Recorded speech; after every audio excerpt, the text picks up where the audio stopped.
So, we have all. Radio and working. Talking about. Secretary of State.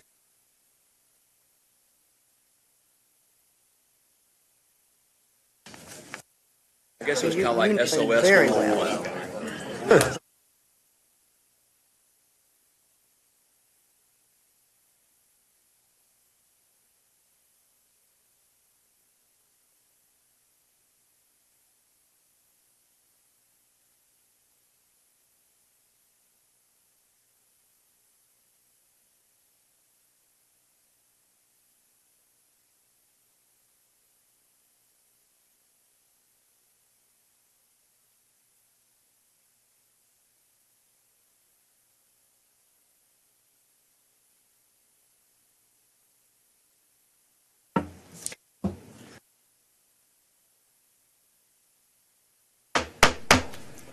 Good morning, everybody. I'd like to call the 2015 Winter Quarterly Meeting of the Tennessee Higher Education Commission to order. At this time, I'll call on Ms. Sigler to call the roll, please. Mr. Cope? Here. Secretary Hargett? Here. Dr. Hayburn? Ms. Kadiri? Mr. Kinsey? Here. Ms. Coben? Here. Mr. Kustoff? Here. Mr. Lee? Treasurer Lillard? Mr. Martin? Miss Martin? Ms. Roach? Mayor Wharton? Here. Comptroller Wilson? Mr. Wilson? Here. Thank you, Ms. Sigler. I want to take this opportunity to welcome everybody to the commission meeting, and I'll also, if you'll permit me, to take a moment to recognize a couple of individuals here in our audience. Dr. Brian Nolan, president of East Tennessee State University. Good morning, nice to see you. And then we also have Dr. Kim Estep, I'm sorry, I messed that up. Chancellor of WGU. Thank you very much for being here this morning. At this point in time, I will entertain a motion for adoption of the agenda as presented. So moved. Second. I have a motion and a second. Call the roll, please. Oh, I'm sorry. Yeah, that's right. We'll have a voice vote. All in favor signify by saying aye. Aye. Are there any opposed? Motion carries. Next item on the agenda is approval of the minutes for the July 24th, 2015 commission meeting. So moved. I have a motion. Do I have a second? All right. All in favor signify by saying aye. Aye. Motion carries. Next, I'll call on Dr. Deaton to present his executive director's report. Thank you, Mr. Chairman. Let me also extend a welcome to all of our guests in the audience today and those watching by video as well. I want to first comment on the work session yesterday and thank the staff for the presentations. It's a lengthy afternoon, and I appreciate all the work that goes into that and people's stick-to-itiveness as they stay with us throughout that time. So I think yesterday's work session was very productive and a lot of good material on there that we'll also reference some today. Before I get into some other items too, and we mentioned this yesterday, but it bears repeating again. As many of you know, Katie Winchester, former chairman of this commission and former member, passed away a couple of days ago. She's a Dyer County native, and we miss her dearly. She had a long career with First Citizens Bank, chairman, president, CEO, several roles, and was a very active citizen. Reading the material about her yesterday again, I was amazed at how many different boards and commissions she served on over her career. So very much gave back to her community in ways that are quite admirable. And of course is remembered very fondly here at the commission by lots of staff, and lots of emails came forward yesterday from former staff members reflecting back on Katie's time here. And so we miss her very much, miss her kindness, her professionalism, and the way she carried herself here at the commission and her leadership. So I would like to take a moment again for a moment of silence in Katie's memory.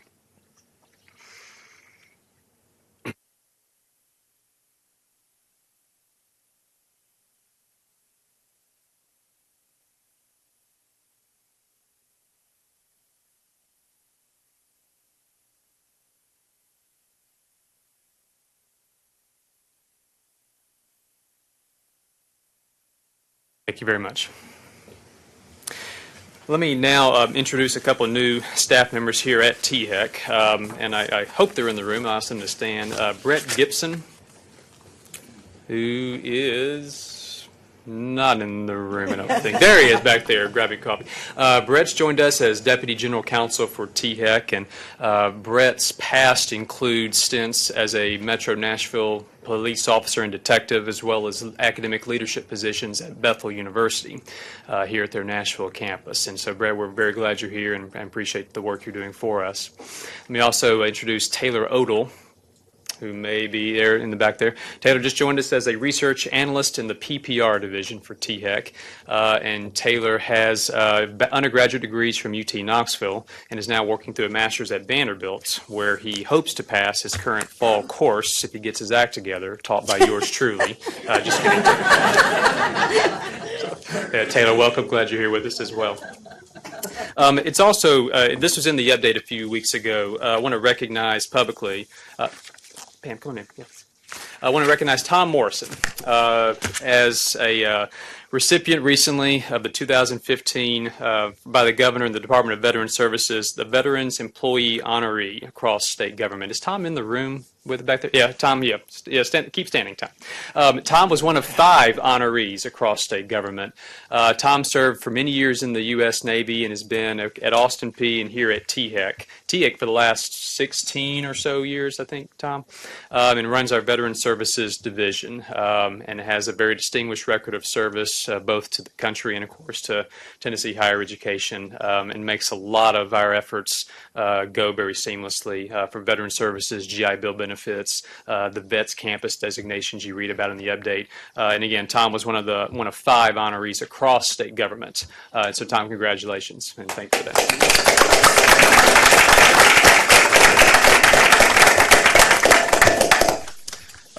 One of the items we talked a lot about yesterday at the end of the work session was a focus on adult learners, and Jessica Gibson presented both the programmatic efforts underway, as well as we had a panel of current staff who are facing a lot of those issues as adults and some of the challenges they go through.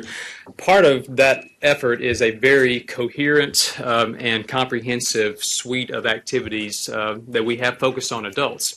Everything from websites to outreach efforts, local community efforts, etc.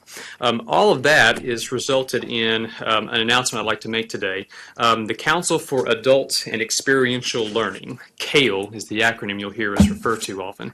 This is one of the leading programmatic and policy think tanks in the U.S. that deal with adult learners.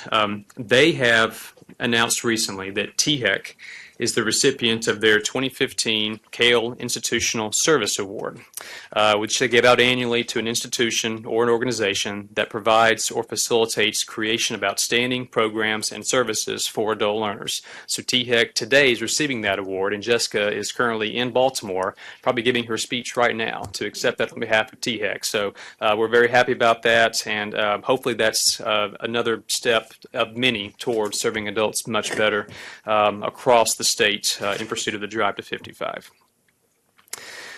Let me now turn to, I guess, the MC role and ask for a couple of short vignettes on various policy issues across the staff.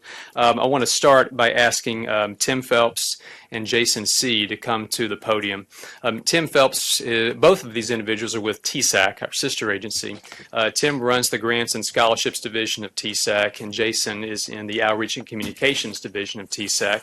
And I want to ask them to talk about some changes that have been prompted by federal government FAFSA changes that have impacted the way we think about our financial aid programs, our outreach efforts, the way we communicate with students and families, and how some of that will be changing in the future due to some federal changes. So, Tim, I guess you're first, so I'll turn the mic to you.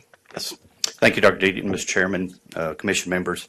As Dr. Deaton said, I am Tim Phelps, oversee the Grants and Scholarships Division at THEC, and with me is Jason C., Director of Outreach for THEC. You should have a handout at your seat that says what you need to know about the 2017-2018 FAFSA, and I'll speak from that. But as Dr. Deaton mentioned, there are some changes to the FAFSA, the free application for federal student aid, that will take effect with the 2017-18 academic year. Students will begin to have the opportunity to complete the FAFSA beginning October 1, 2016 for the 2017-2018 academic year. And traditionally, that the FAFSA has opened on January 1. So This will obviously allow students and parents to complete that application much sooner. Also, students and parents will now use prior year information, which essentially means they'll have 2 years or data from 2 years ago to use when they complete that. And that will allow students and parents to complete the FAFSA earlier. It will also allow them to use accurate tax information rather than estimating, which they do now for a lot of the programs that we administer. And so they will be able to have accurate tax information and make decisions earlier about where they want to attend, their financial aid opportunities, things of that nature. The impact on THEC aid administered programs will vary, and I'll touch on our 3 main programs. The Hope Scholarship first, and really simply for the Hope Scholarship, it allows students to complete the FAFSA 3 months earlier. So for the 17-18 academic year, students will complete that application from October 1, 2016 all the way through September 1, 2017, and that's the deadline for the fall semester for the Hope Scholarship. For TSAA, which is the Tennessee Student Assistance Award, which is our state's need-based grant program, TSAC, we are proposing to move the deadline from, currently it's March 1, 2017, moving that to January 1, 2017.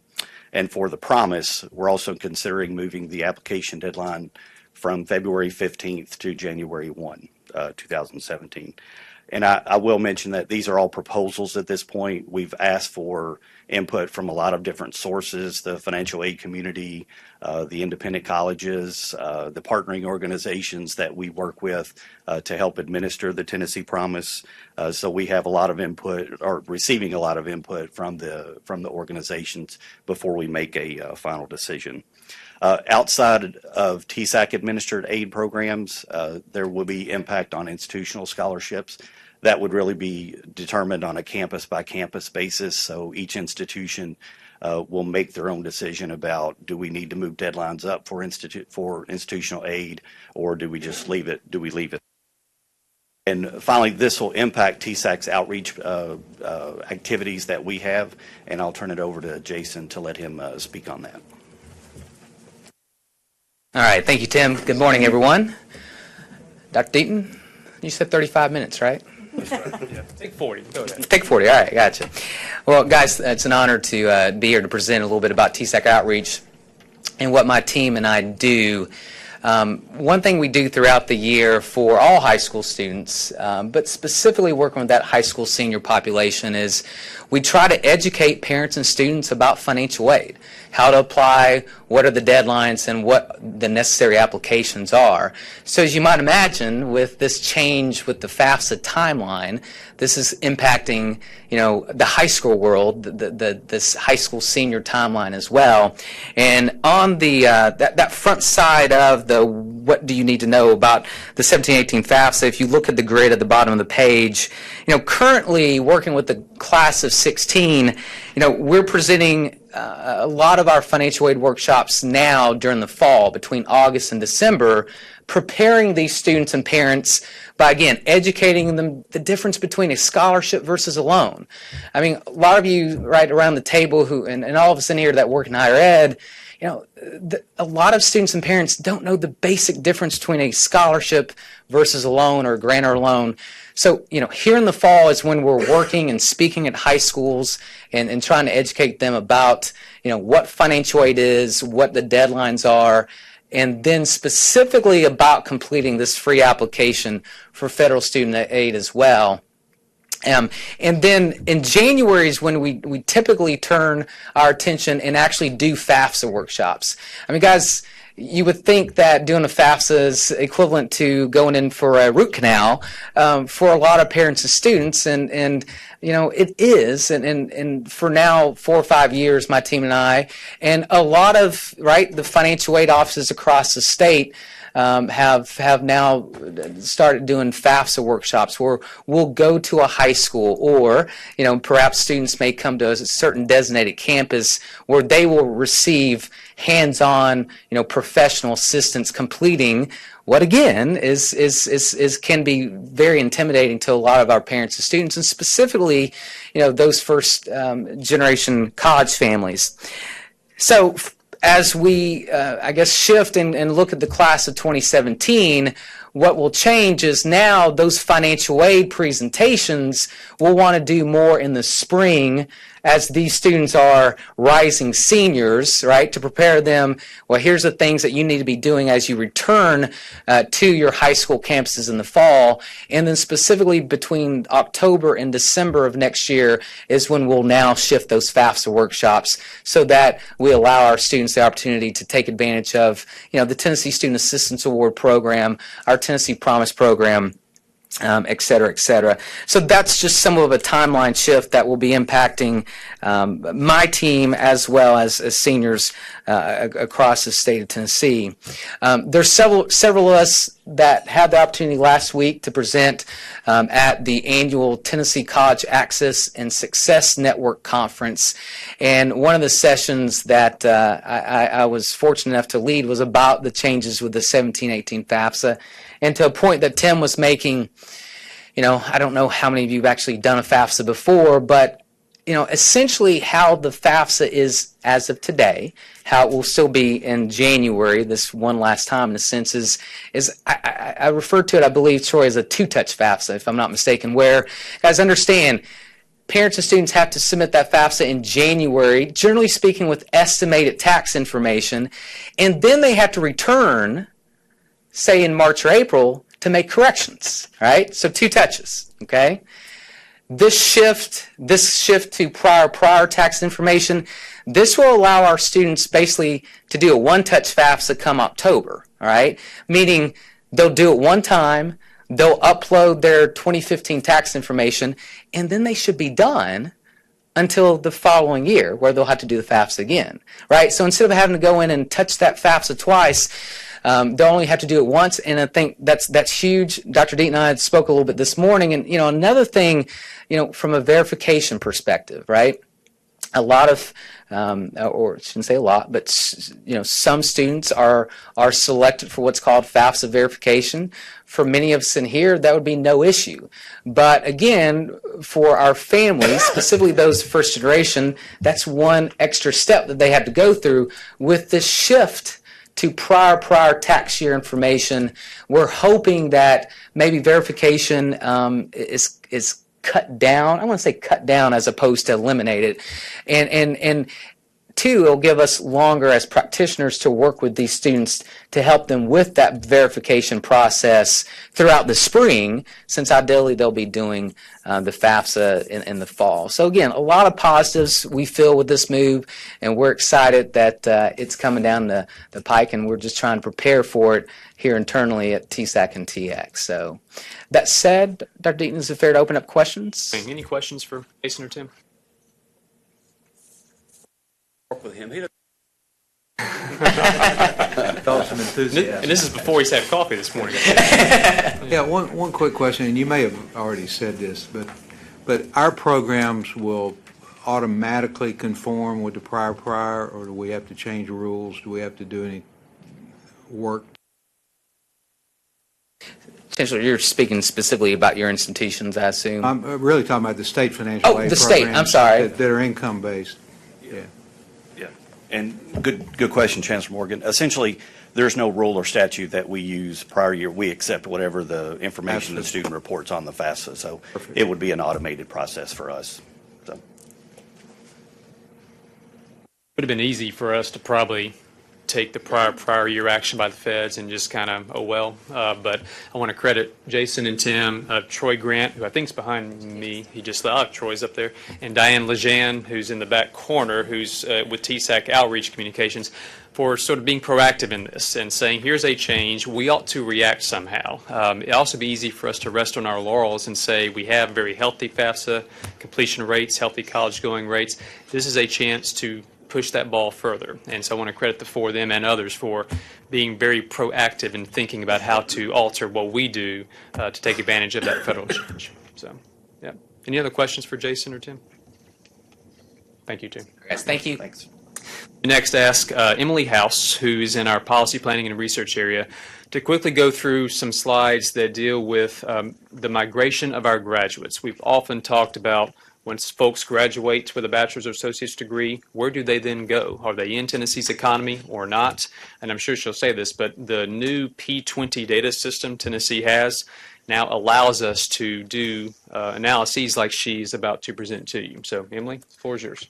Great. Thank you, Dr. Deaton, Mr. Chair, members of the Commission. I will speak very briefly about a very preliminary status of an ongoing project that Alex Gorbunov, who is not with us today, he is home with a sick child, really gets the credit for initiating and moving forward with, as well as David Wright, who is here today. So I can't take too much credit for this work, but it's very exciting and it's very relevant and very timely. As Dr. Deaton mentioned, we talk a good deal about what happens to students when they graduate from higher education. Do they stay in the state? Do they leave the state? Do they participate in the workforce? What exactly are they doing? And while what I'm about to show you is extremely preliminary, as the months go on and in future meetings, we'll be able to tell you a lot more about where graduates are going and what exactly are they doing.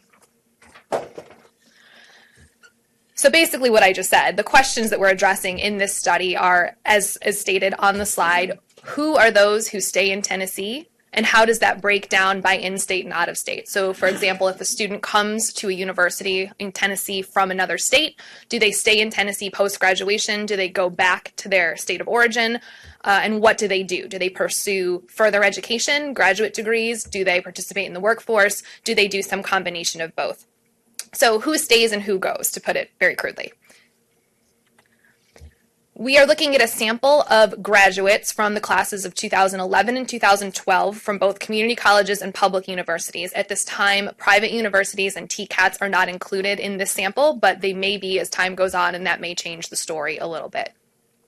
We are looking at what they do 3 years after graduation. So currently we have data through 2014. We are soon to get data through 2015, and that will reflect 3 years out for each of those graduating classes. As Dr. Deaton mentioned, this does rely on data from our P20 data system, which is also referred to as Measure Tennessee and is also referred to as TLDS. Those are all the Tennessee Longitudinal Data System. So those are all the same thing.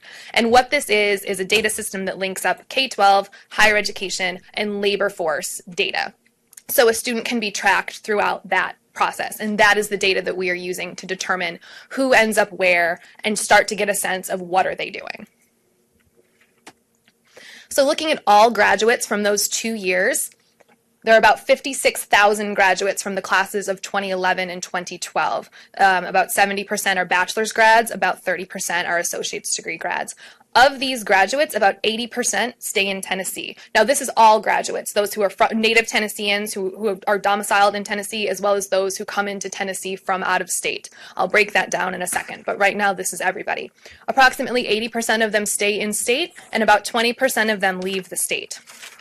Of those who stay in Tennessee, that 80.6%, about 40% are working. They are found in the workforce using the labor data. So there is much more nuance and much more detail, but in the interest of this being a very quick presentation, we'll just say they are working in the labor force. About 9% are pursuing higher education. So those who graduated with an AA could be pursuing a BA. Those who graduated with a bachelor's degree could be pursuing any level of graduate or professional work. About 3% appear to be doing both. So at some time in those 3 years, a student was enrolled in a higher education institution as well as concurrently or at a different time period employed within that 3-year period. So that doesn't sum to 100, I realize, but that's just some of the where we're finding people who do stay in the state. Yes, sir. Sorry to interrupt, but do you know how that compares to the rest of the country, the 80%? I actually do not, but that's a knowable fact, and we can figure that out. And Alex may know that. Unfortunately, he's not here for me to call on him. So of the 20%, the 19.2% who leave the state, we know that about 17% of them are enrolled in higher education outside the state. We know that using National Student Clearinghouse data to pick up students who went somewhere else and are enrolled somewhere that is private or someplace that is not in Tennessee. We do not have workforce data for those who are out of the state. So for example, if someone graduated from UT and took a job in Atlanta, we do not pick that up. So that is a limitation as it stands currently, but we are in the process, and we've been in the process for a while, of talking to other entities about sharing data in different ways to pick up some of those graduates who are out of state in the labor force in a different state. So it's about 80-20 overall. Most are working, some are enrolled in higher ed, and some combination of both. Looking just at out-of-state residents, so the total out-of-state graduates from those two cohorts is about 5,200 people, 5,172, and it's roughly 50-50. So about 50% stayed in the state following graduation and about 50% left. I cannot say whether they went, at this point, I cannot say whether they went back to where they came from or if they took a job elsewhere. So me, for example, I'm from New York and then I've moved to many other states and I've never been back to New York. So we don't know that yet, that when somebody like me leaves Tennessee, whether they go back to New York or whether they go anywhere else. And again, those are things that are in process, and as data improves and as we get more data, we will be able to speak to that a little bit more. So that was meant to be extremely brief, extremely preliminary. There's a lot more to come, and Alex, who again is not here today, will welcome any questions, as will I. Yes, Dr. DiPietro. Curious why you picked 3 years. It was a data limitation at this point. Not a limitation, a data availability issue at this point. We can move further back. We can do classes of 2009, classes of 2010, in order to give a larger window. And I don't know, David, if there's more nuance to that, other than just giving 12 quarters. So the employment data is collected by quarter, so it gives 12 quarters. And Alex has done this different ways. I don't want to speak to something I'm not completely familiar with his methodology, but he has lagged the participation. He's given a graduate 2 or 3 quarters in order to enter the workforce. He's done it immediately following graduation. So there's a lot of nuance and a lot of detail that I chose not to get into today in the interest of time, but the 3 years is malleable. I'm most interested in the non-resident students from the standpoint of the more expanded longitudinal study, looking at first and second year out of these programs.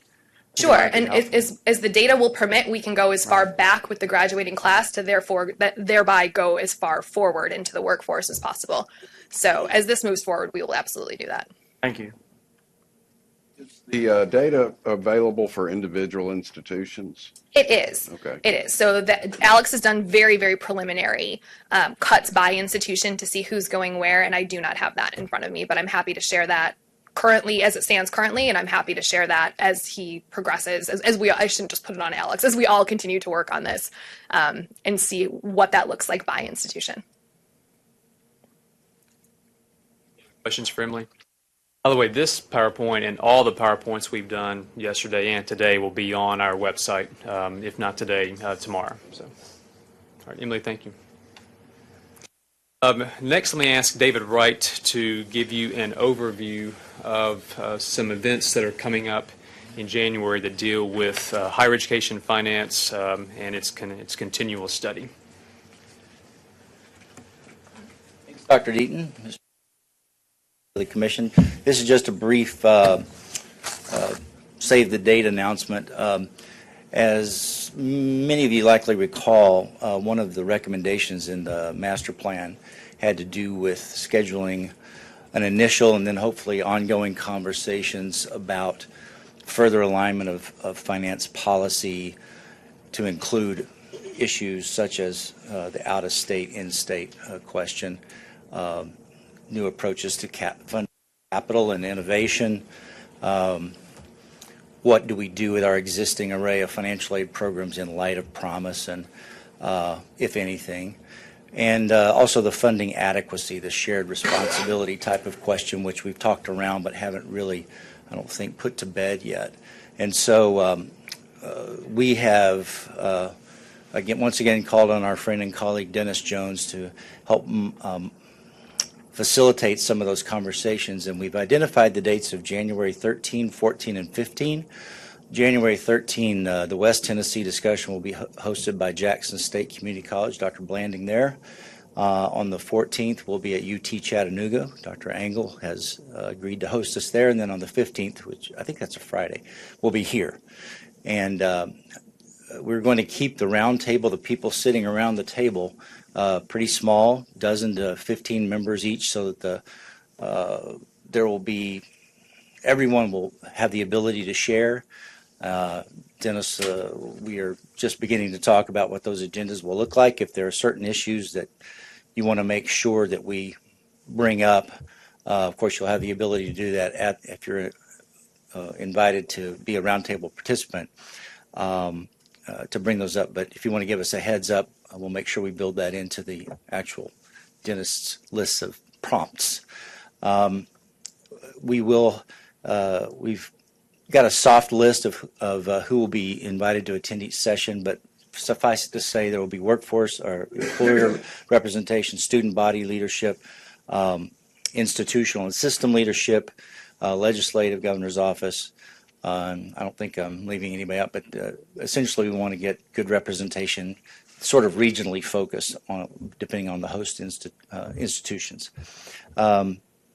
There's a chance we may have, Dennis may have a co-moderator. We're seeking another nationally recognized person with state financial policy experience, sort of to bring we love Dennis, but if there's another perspective that can be brought to bear on these issues, we want to do that. So I think that's all needs to be said about that. If you want to pencil that in on your calendars prior to the Thanksgiving break, which I know is next week, we'll be sending out the invitations to the individual members. Anybody's going to be invited to come, but as far as the actual participation, participants, that will be pretty focused. Thanks, David.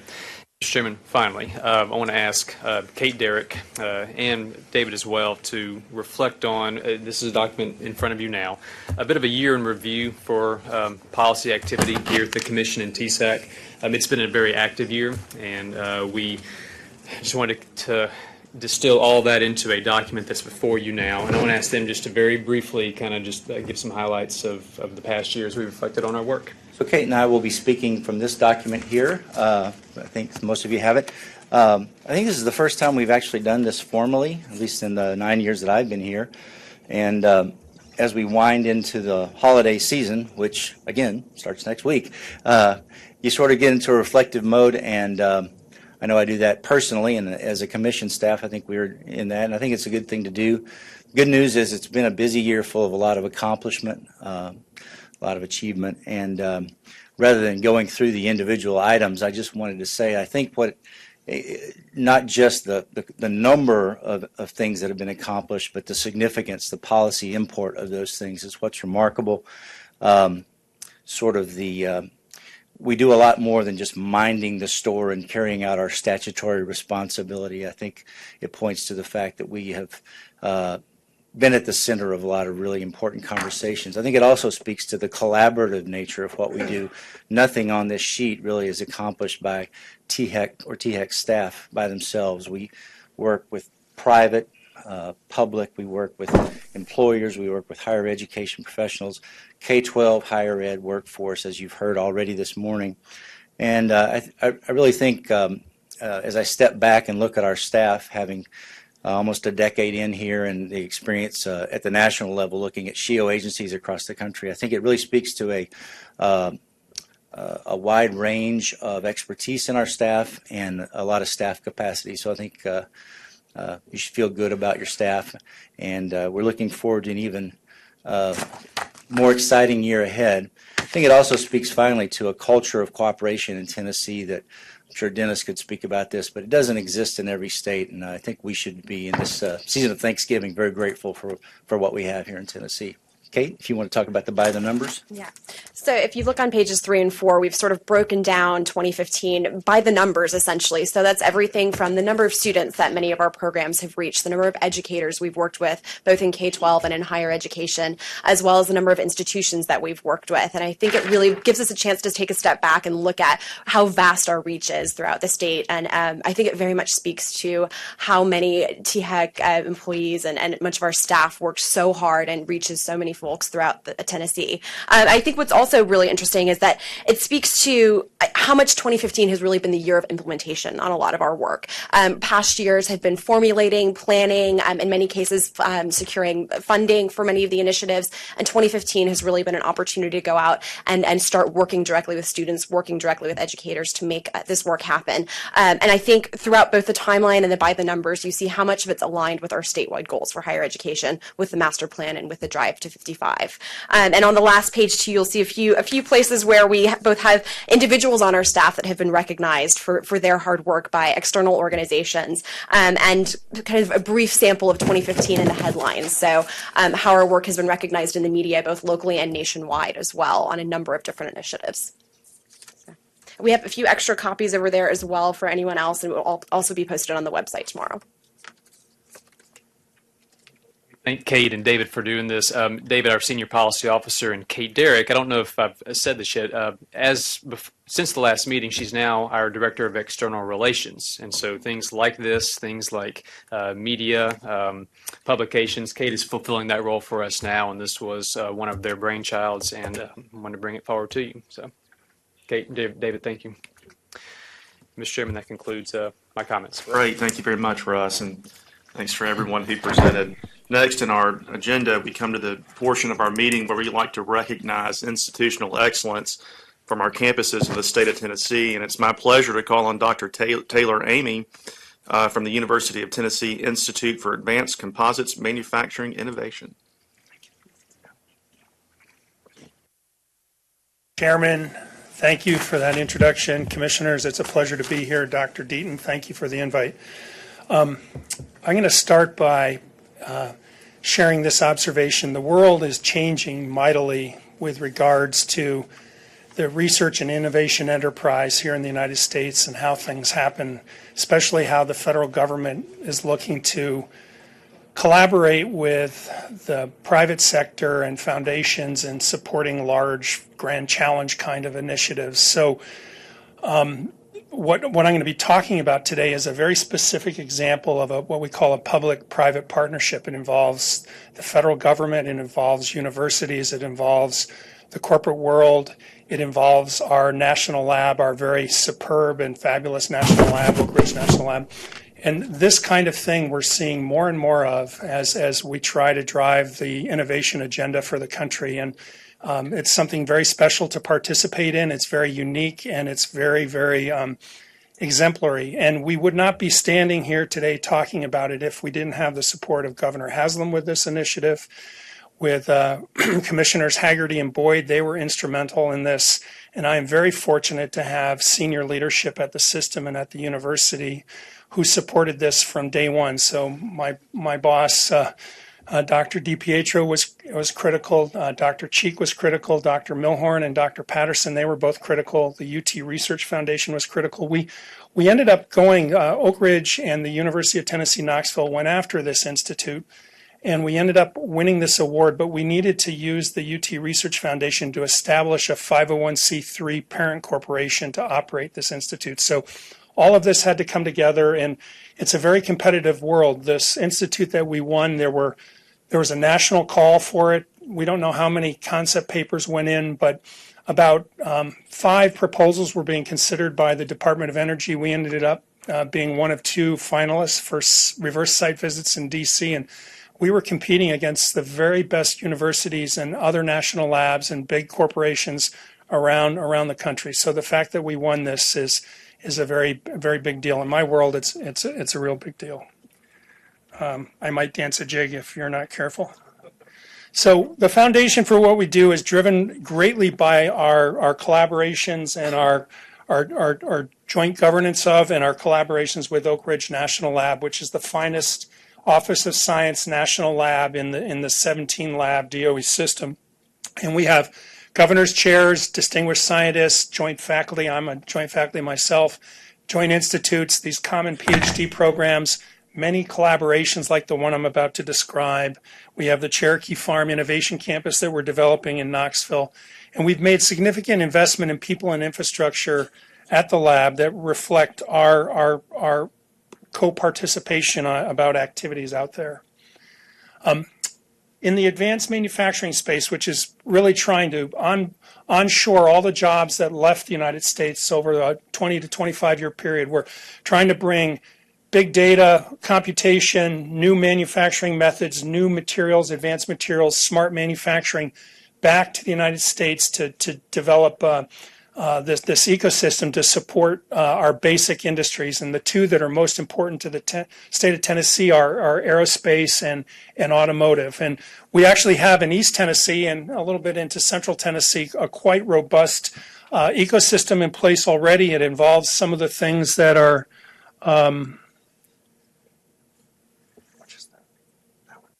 involves a number of the user facilities at the lab. It involves our partners, the community colleges, Pellissippi and Roane State. It involves all of the corporations that I show you. We're very fortunate in that we have a very trained workforce and a very modestly priced source of electricity courtesy of TVA, and it makes East Tennessee and Central Tennessee, even West Tennessee, a wonderful place to develop this ecosystem. We've been investing in our human capital to support advanced manufacturing and in the automotive and aerospace arena. So some of these are governor's chairs, some are just strategic hires, but we've been taking advantage of this federal opportunity to really pivot and support what we do in automotive and aerospace in Tennessee with our adding human capital here. These are very smart people. We've been investing in these very special machines that are used for advanced manufacturing. This is a 3D printer that uses a laser and a powder bed 3D printing process. This is a $3 million laser that we got in concert with Aerojet Rocketdyne, a missile company, and we're working very closely with Alcoa and Boeing to take this technology and 3D print aluminum pieces that will end up flying in aircraft and in missiles.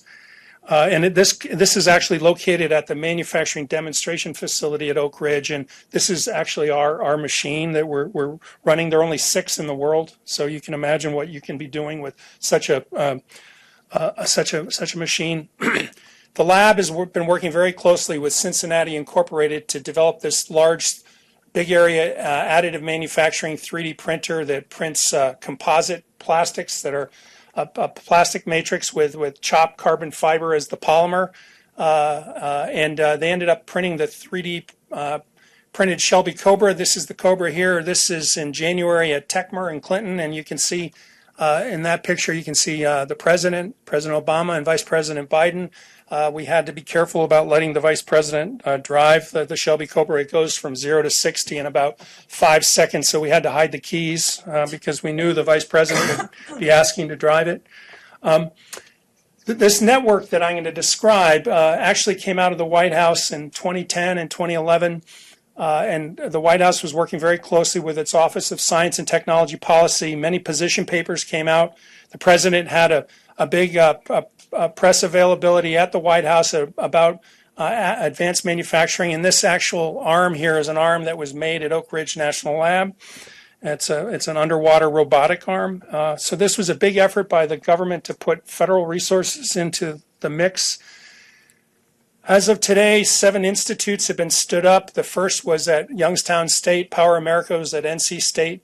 Digital Manufacturing Design is at Illinois. LIFT is a combination of Ohio State and University of Michigan. IACME is us in Oak Ridge. Photonics is out with a consortium it's actually up in New York State, involved many of the SUNY schools and the University of Rochester.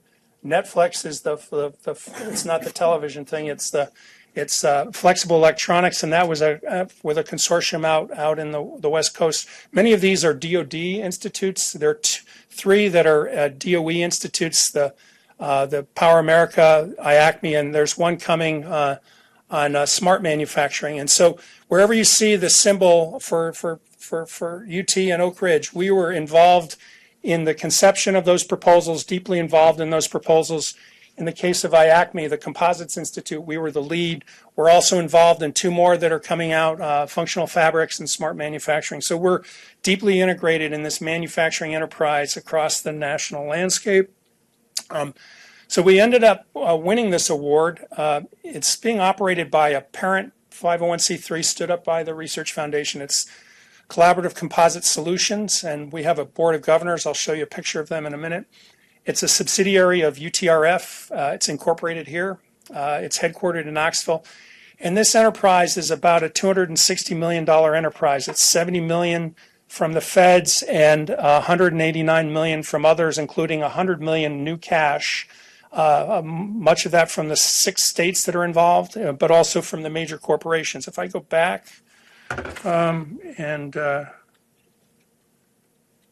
if you look at the 15 institutes that are expected to be stood up by the end of next year, That's going to reflect about $1 billion investment from the feds and about another $2 to $3 billion investment from states, corporations, and all the collaborative partners that involve. Some of that's cash, some of that's in kind. So this represents a pretty large public-private partnership experiment involving all of these institutes.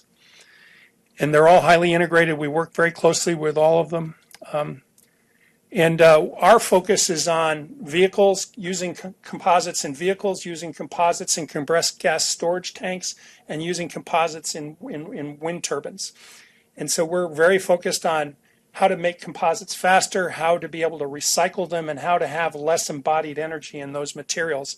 And a lot of our focus is on developing carbon fiber for automotive composites, because if you can reduce the price of carbon fiber by a factor of 2, the ability of composites to penetrate the automotive market will be profoundly huge, and it represents a massive paradigm shift in the automotive industry about lightweight vehicles and their effects on fuel standards and things like that. So we have 5 centers in our institute. One's with vehicles in Michigan, one's with wind turbines in Colorado, another's with compressed gas storage in Ohio. We have a design, modeling, and simulation one in Indiana. The Tennessee component, where we're headquartered, is all about composite materials and processes. And what's very special about it is that we're taking the horsepower that we have at UT, plus the lab, plus Vanderbilt, and we've thrown Kentucky into the mix. Collectively, we have a lot of built capacity to be able to do research, including some of the user facilities, the big user facilities around characterizing materials with neutrons at the lab, the computational resources they have at the lab. This is one of the fastest computers in the world. We have the carbon fiber tech facility in Oak Ridge. We have many of the manufacturing and characterization operations at Vanderbilt, Kentucky, and at our university to support this technology area of our institute. So as you can see, we involved the corridor that's very much tied to what automotive is all about. So we actually specifically picked off every state, the top 5 states for automotive production, because this funding opportunity announcement from the feds was so directed at getting composites into automotive. So we were very purposeful about that. We included Colorado for wind. But we have very specific goals that we have to really produce low-cost carbon fiber within this 5-year period. We have to really focus on recyclability and reduction in embodied energy. But we also have requirements about production of composites and job growth, economic development, and the like. So we're getting paid attention to. I was actually in D.C. yesterday with the Council on Competitiveness, and we had a big session at the Capitol at the end of the day with a Senate caucus that's bipartisan on innovation and advanced manufacturing. And the Assistant Secretary for Energy Efficiency, David Danielson, was part of the panel, and he was very laudatory of my role and my colleagues' roles and where IACME is going, because it's viewed as, of the 7 current institutes, as the one that's gotten off the ground quickly, the most effectively, and is the most collaborative with industry. So we're very fortunate about that. So we have 27 states that are involved, so it's truly national. We have many, many partners, including universities, but also many large corporations. We also have the economic development agencies of each of the 6 states that are our partners. So Tennessee Economic and Community Development is very, very engaged in this project with us. And we did this on purpose because this is the future of the Institute. As we leave our federal investment after 5 years, we're going to be looking to the states and to the private sector to continue to support this.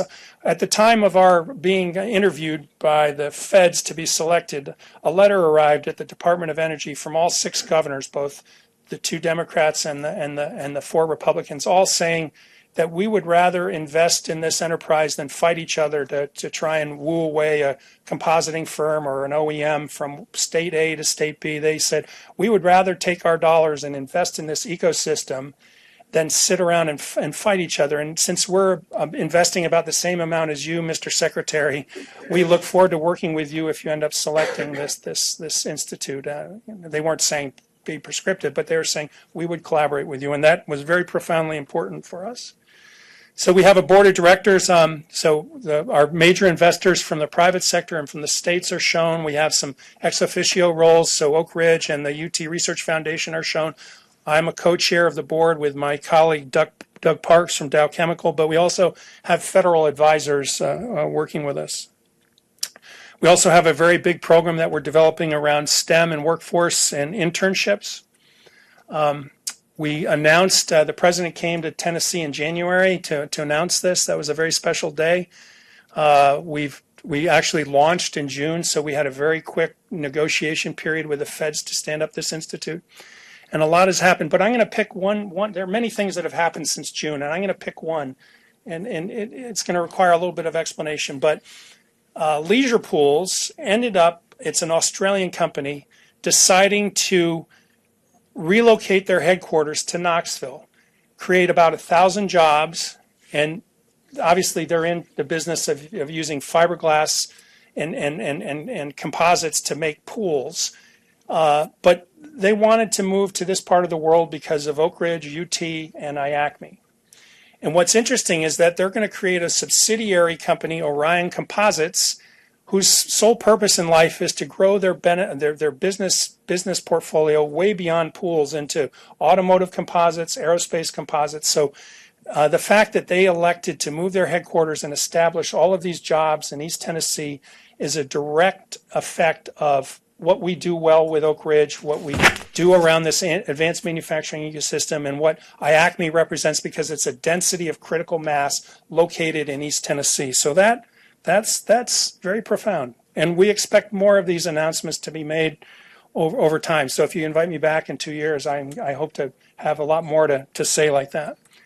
Because the public-private partnership, we have to innovate, generate new ideas, new technologies, get them into the marketplace. We have to educate. We have to do workforce. We have to train.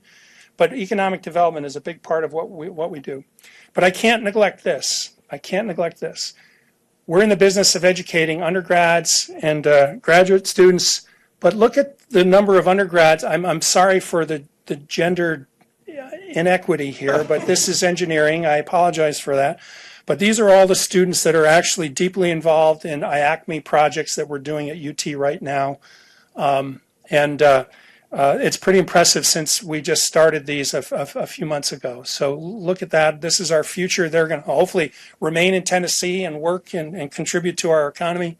And we're going to educate them well. And I close with this picture. This is the Shelby Cobra. After it was printed and we prevented the vice president from driving it around, it went up to the Detroit Auto Show, and everybody at the show thought it was a regular car until our colleagues at Oak Ridge put a big sign up that said, this is a 3D printed vehicle, and all of a sudden you couldn't even get close to it. People were just clamoring to look at it, and our governor was there for business development activities, and he had a chance to sit in it, and I don't think he's had a chance to drive it yet, but this is part of the team that produced it. So many of the folks here are joint faculty with us. They're also Oak Ridge employees, but you can see Commissioner Boyd there. But it really, this Cobra took 6 weeks to innovate, design, and build.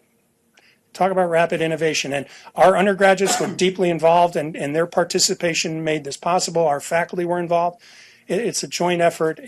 It's actually in Paris right now because Secretary Moniz, DOE Secretary Moniz, wants the car to be at the big climate summit that's taking place in Paris. I think they haven't canceled that. It's still slated to happen. So the Shelby Cobra is on its way to France, and I don't know who'll get to drive it in Paris. But there we go. Any questions?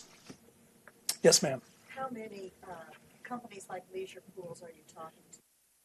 Well, in one of my other presentations, and in very close concert with the governor's office and economic and community development, I think we have like 11 companies that are in the process of doing site selection that are in the advanced manufacturing space, where they are looking at a possible site in Tennessee, someplace in East Tennessee, around the lab, around MDF. And this was a survey that we did a while ago. I've heard just the other day there are others, but you know how site selection goes. But the fact that when we went through this exercise a few months ago and identified 11 projects that are talking to economic and community development, it makes you realize how important this ecosystem is and how much attention it's generating. So, and you know that isn't directly involved in our educational role as a flagship public research university, but Many of the companies that are looking to locate are going to want to establish R&D relationships. They're going to want to hire our bachelor's, master's, and doctoral students. So it's a density of innovation that you can drive with this kind of thing. It's a very senior person at VW in Chattanooga said, East Tennessee in advanced manufacturing is very similar to Silicon Valley when you think about all of the ingredients. You could create a advanced manufacturing equivalent of Silicon Valley here in East Tennessee. So that was a good question. Sure. Thank you. Joe.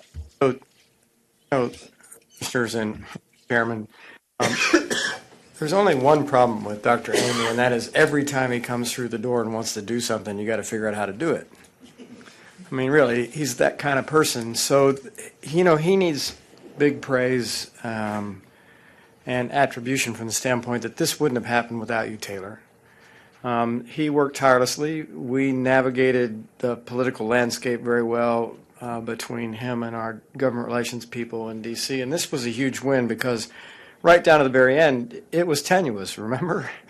And we didn't know whether it was going to happen or not. But the reality is it's an incredible opportunity for the state. It's an incredible opportunity for the institution. And I think it really spells even further success of this partnership with Oak Ridge National Lab and how meaningful it is to the university. But probably the best thing that I've seen out of this whole thing is the first time I went to the advanced manufacturing facility, I came home that night, I was having dinner with Deb. She said, "What'd you do today?" I said, "I went out to this place. It's advanced manufacturing facility. I'm a veterinarian. I don't know much, but they're like doing this composite stuff, Mr. Mayor, and they're able to print these parts, and it's going to be more efficient and could really spin in the industry. And better yet, for the graduate students and the faculty there, it's like Toys R Us for engineers. Yeah. Oh, yeah. They're so pumped. They're working they work tirelessly because they're just so thrilled with the opportunity. It's a great deal. We would love to have the commission come and visit the manufacturing demonstration facility if you want to do a field trip. We specialize in that. That sounds exciting, yeah. Yeah. I can't promise that the Shelby will be there, and I haven't had a chance to drive the darn thing, but everybody that goes has a fabulous time, and it's very, very inspiring to see everything that's happening there. So, One more question. Perhaps this is best placed with you, Dr. DiPietro. Yesterday we had this fabulous presentation from individuals who work at the community college and the TCAT level, and they were talking about industry in their area telling them the kinds of jobs they were going to have available for their graduates and what kind of training they needed to therefore translate into their institutions. And we're talking here about people with bachelor's and master's and PhDs. Will this also trickle down to, It already and are we having that discussion? It already has to. If you look at the facility where they're manufacturing carbon fiber, there's a partnership with Roan State, correct, Taylor? actually, Roan and Pellissippi are partners to IACME, And IACME as we well. have very big programs around So we're already trickling it down. engaging the community colleges, the technical colleges, and we're doing that nationally. So all of our hubs, our 5 hubs around the upper Midwest, are all tightly integrated to community colleges. So the Department of Energy wants a lot of that because the jobs and the workforce requirements are going to need community college graduates, especially. I must say that is really exciting for the future of our state. And you've told us everybody that didn't drive the car. Has anybody driven it? If you go to YouTube and you look up Secretary Moniz, Ernie Moniz, you'll see a picture of a little video clip of he and Rob Ivester driving around a tiny parking lot outside the Forrestal building where DOE's headquarters is in DC, and you can't go more than 3 miles an hour in that because it's such but he's doing little laps and laughing, and it's quite there's also if you can search 3D Shelby Cobra, and you'll find a whole bunch of YouTube clips about how the Cobra was made and how it's been a really strong partnership with Cincinnati Incorporated, this 100-year-old manufacturing company up in Cincinnati that does fabulous things. Spend some time at YouTube and just do 3D Shelby Cobra, and you'll see all of those good clips. So, Yeah, you sure may. I'm David Rackett. hey, David.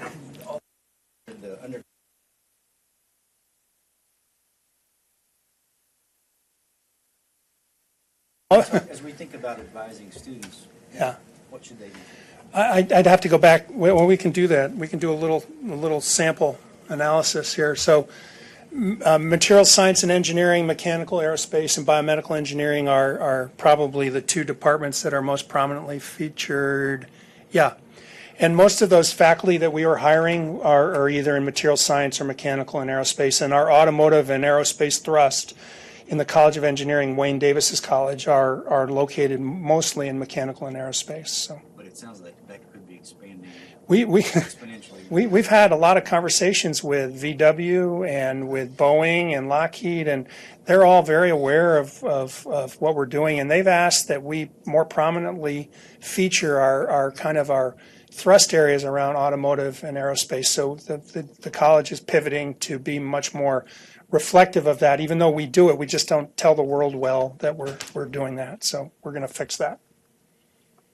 Any other questions for Dr. Amy? Thank you very much. Well, thank you for your very much. It was a presentation. Yes, pleasure. sir. That was excellent Thank work. Okay, Chancellor Morgan, can you top that with your report? I'm not sure I can top that. That was great, though. That's an excellent report. I was just sitting there thinking about commitment of top administration in the state. Governor Haslam clearly and his commissioners have been instrumental in this. Governor Bredesen, I think if y'all haven't briefed him on this, you ought to, because he would be, I think, really interested in kind of what is occurring that very much is consistent with his vision when we were discussing the issues about the activity between. We've had, as Pam said, or Mr. Chairman, I'm not sure I can top that, but there are some good things going on in our system as well. We recently were notified by the Bill and Melinda Gates Foundation of an award of $2 million to Tennessee Board of Regents, to our system.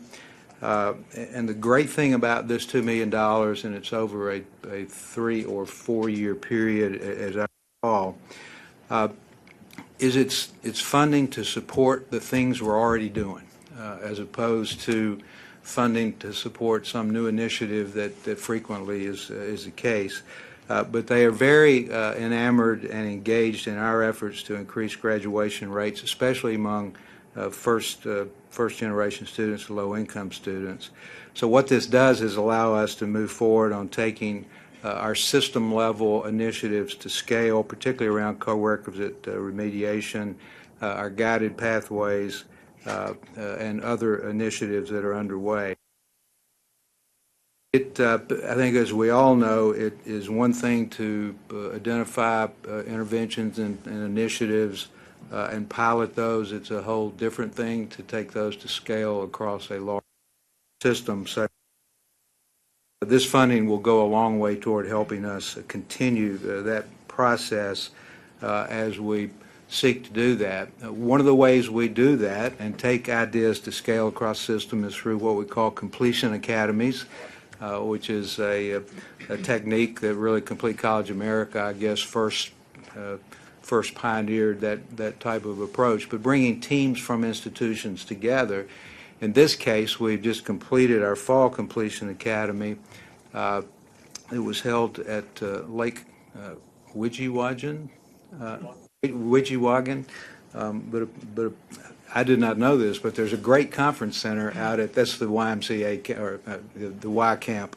It's been here for years and years, but there's a wonderful conference center out there that was a great place for this. But we had teams from every one of our institutions, including a team representing TCATs, except for Jackson State. And it just so happened that the dates of the Completion Academy coincided with the SACS committee visit at Jackson State, and so they were where they needed to be. But this academy really focused on developing plans for scaling the guided pathways initiatives that we have underway, particularly around clarifying curricular paths, helping to understand how best to get students on that path, as well as keeping students on the pathway that they are following. You know, we are doing a lot of work in our system, and this is true around the country, but particularly proud that the University of Tennessee system and our system are part of a national effort to better understand how to develop and apply predictive analytics in our worlds. The National Association of System Heads has a Taking Student Success to Scale project that involves some 23 systems, 200. But at any rate, this particular Completion Academy was really about, once we identify, based on students' performance in core courses, we measure about 40 courses in our system as really being the ones that have been as most critical to student success in various programs. The issue is, once you understand that a student is not destined to do well based on what we think we know about their future, what do you do with that? How do you help redirect students into different programs? What is the message? How do you try to create a mindset on the part of that student, and as well as the faculty advisors and professional advisors, to really give meaningful guidance to those students based on the knowledge that we have. So that was very much the focus of this Completion Academy. There will be another academy in the spring, and with the assistance of able to do this on a continuing basis. Also pretty excited about Cleveland State being selected as one of 30 community colleges in the country by the American Association for Community Colleges to participate in another Bill and Melinda Gates funded initiative, what they call the AACC Pathways Project. Cleveland State will be part of that partnership, striving to implement new pathways approaches, which is nothing new again to what we're doing in Tennessee, to give extra guidance helping to reach college completion goals. So this will allow Cleveland State to come together with 29 of their similar institutions across the country. They were the only, Cleveland State was the only one in Tennessee selected to really do deep dives into how to create integrated institution-wide approaches to student success with intentionally designed, clear, coherent, structured experiences and so forth. Cleveland State doesn't get a lot of cash out of this. They get about $50,000, I think, to cover travel expenses, but they get a significant value in terms of the technical expertise that will come with that. And I think as I walked in, I apologize for being a little bit late. I don't know whether you talked about opening the Vet Center in Murfreesboro or not. I heard veterans when I walked in, but we did open a incredibly impressive Veterans Education Center at MTSU in the last couple of weeks. Kickoff was well attended. The Deputy Secretary of the Department of Veterans Affairs was there, and it's a fabulous center. And if you get a chance to go to MTSU, we have other centers on our campuses. This one kind of is really a state of the art and shows tremendous commitment on part of the institution. Also, at East Tennessee, the Department of Physics and Astronomy has been listed as physics department nationwide that conferred the largest number of undergraduate degrees, and as many of you may know, physics degrees is lagged in this country significantly, so we're very proud of ETSU and that accomplishment. Also, ETSU College of Nursing and Family Practice got a $1 million federal grant from the Health Resources and Services Administration to construct a new building to house its Johnson City Day Center. That was significant. And at Tennessee Tech, our chemical engineering and nursing students, kind of a unique program, I think, for us at least. Chemical engineers and nursing students will work together in a new course designed to introduce each group to the basics of each other's discipline. The hope is that together they will identify problems, find ways to solve those problems. The goal of this is through shared immersion. The students in the course will explore ways to possibly change patient outcomes if they change a procedure or some device. It really is designed to create team-based innovations across disciplines, and we believe that it will be a significant opportunity for us to think about what we do. Last thing I will mention to you is that each year we engage as a system office, the executive staff from the senior, what we call senior staff executive office, meets with each institution and their senior staff. We are about halfway through that process, and I continue to be amazed at the activities that are going on our campuses, really designed around student success. And Pam, you shared some information about Memphis the other day with us. And I think you heard, I'm sorry I couldn't be here yesterday for the presentations, but I think Dr. Ness was here yesterday. And I think what he reported, the effect of the Complete College Tennessee Act and the funding formula, particularly in focusing institutions and actions of institutions on student success, really is pretty remarkable. And I believe we are seeing success from that. So with that, Mr. Chairman, that's it. Thank you, Mr. Chairman and members of the Commission. So I have a number of things I want to cover, but I don't think I can steal Taylor's thunder from the standpoint of his presentation either, John. So, we had an October board meeting since we last met with you, and Dr. Deaton was at that board meeting as a member of our board. We put in place over the last 5 years a set of metrics that we were looking at trying to accomplish by the first day of July of this year. And they were really divided into broad categories alongside the strategic plan that we did my first year that I had the privilege of serving this job. They included enhancing educational excellence, expanding research capacities, engaging in outreach and service, and increasing effectiveness and efficiency, and advocating for our university. The results of that have really pleased me. They've demonstrated that this system is moving very much in the right direction and making great strides. We had 20 objective metrics outlined for our system, and we achieved our goals at a rate of 95% or higher in 15 of them, with an achievement of more than 100% in regards to 13 of them. So we were very pleased by that. The remaining goals were in the 80s. I don't like being in the 80s. I've told our team that. We know why we're in the 80s, and we've laid a plan moving forward to try to change those. Some of those were, for example, the ones that I'm disappointed in personally. We really set a really stretched goal on the research side of the agenda from the standpoint of expenditures, and federal funding has been very, very tight. This IACME grant will help us, no doubt, and that's the way this thing works because there's peaks and valleys. But we will definitely fix the problems we have. To give you some examples, we exceeded goals in the research area in the case of numbers of proposals submitted, without doubt. The revenue from licenses, which I think is a good sign. I've always felt, since my first days with this university nearly 10 years ago, that we underperformed in this area, and it was good to see that thing start to turn around. And the number of inventions and disclosures that we generate out of our research program. Under effectiveness and efficiency, one of the areas there is development or fundraising, and we've had a really good run on that.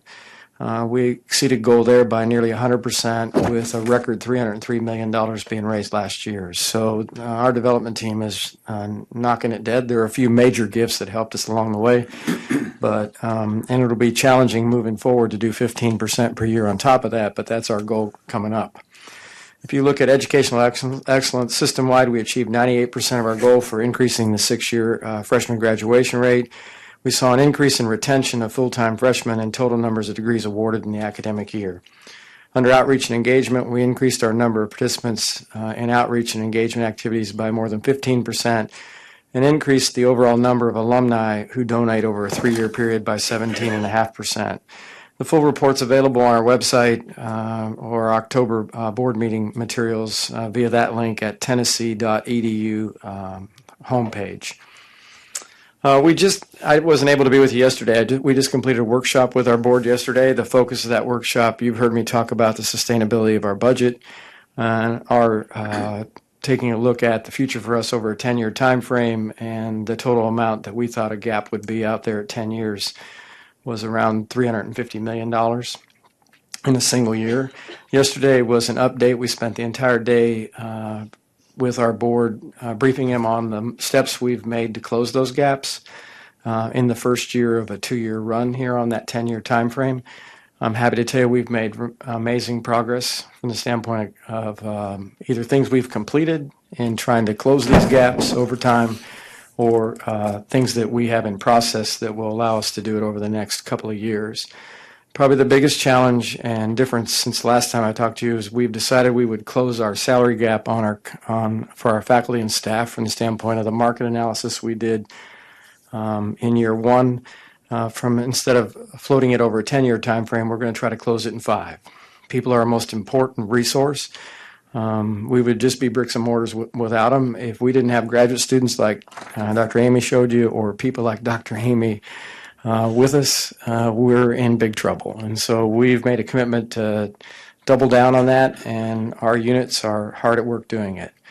And, you know, I feel really good about what we call the BAG initiative, the Budget Advisory Group, that provided insight in the boundaries document that put the limits around our chief executive officers about their ability to move one direction or another. And there is a significant interest on our 2 regional campuses to move in a direction like the University of Memphis has from the standpoint of a regional tuition in order to, you know, both of those campuses, Chattanooga and Martin, are on boundaries or borders. And they actually have some capacity. And as you saw, about half of these students end up staying in Tennessee. So it's a brain gain, not a drain.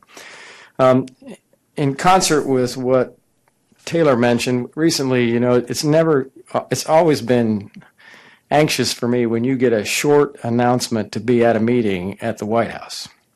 You don't know whether that's good or bad. So the Department of Energy held a meeting at the White House. Deputy Director of Energy was there. And they had called me. Taylor was there, and there were others from our university there too. And the bottom line was, I was relieved because the opening was kind of was like this. Tom Mason was there too, Dr. Mason from the lab. It was kind of like, we wish you would all do it like they do in Tennessee. The way the National Lab works with the University of Tennessee, the ACME grant, and its ability to work with business. And so I sort of sighed a little relief and just sat back like a proud papa, you know. It was really kind of a good thing.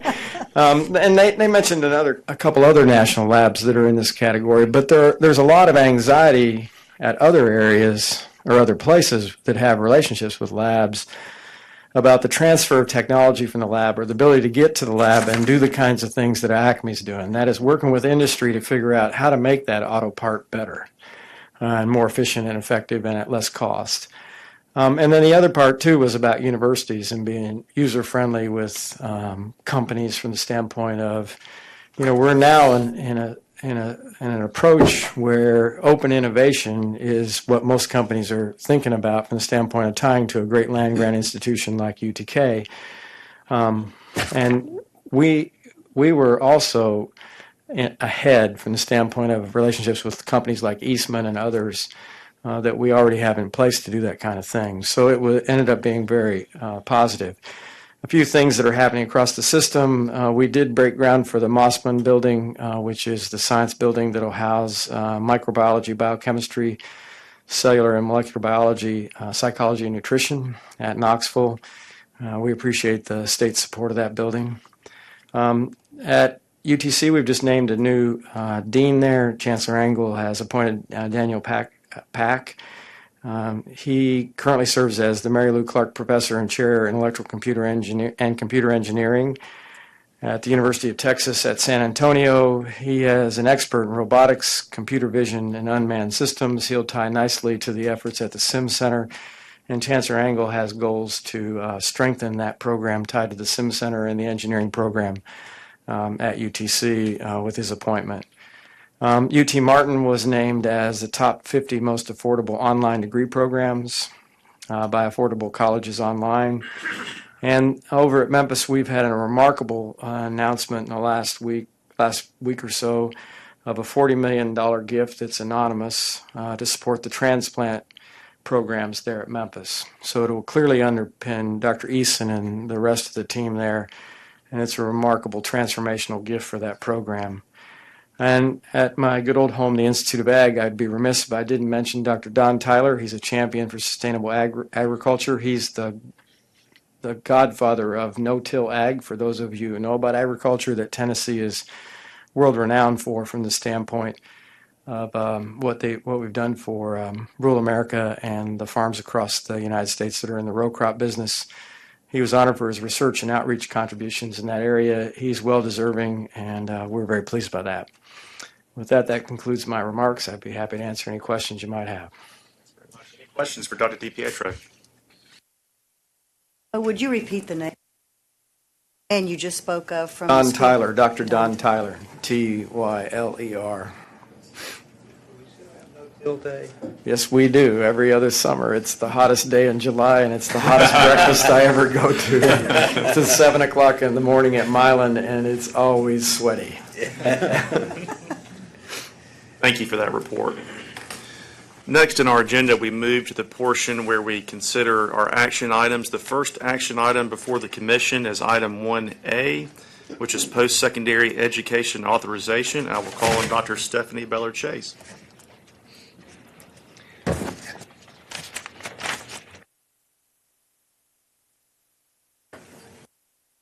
Thank you, Chairman Cope, Dr. Deaton, members of the Commission. Good morning.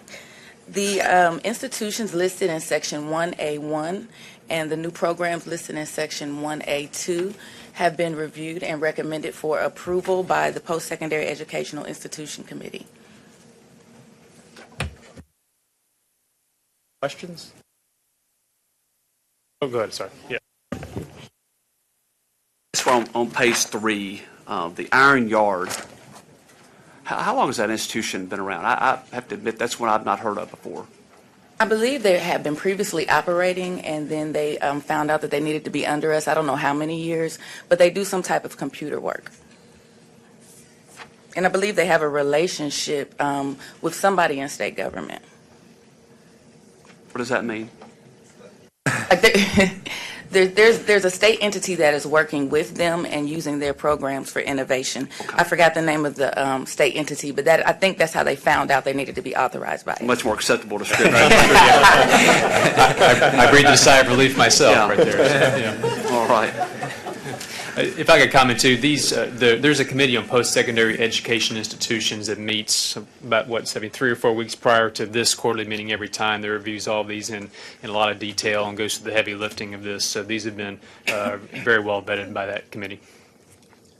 All right, with that said, I'll entertain a motion for approval of the recommendations as presented. So moved. Second. All in favor signify by saying aye. Aye. Are there any opposed? Motion carries.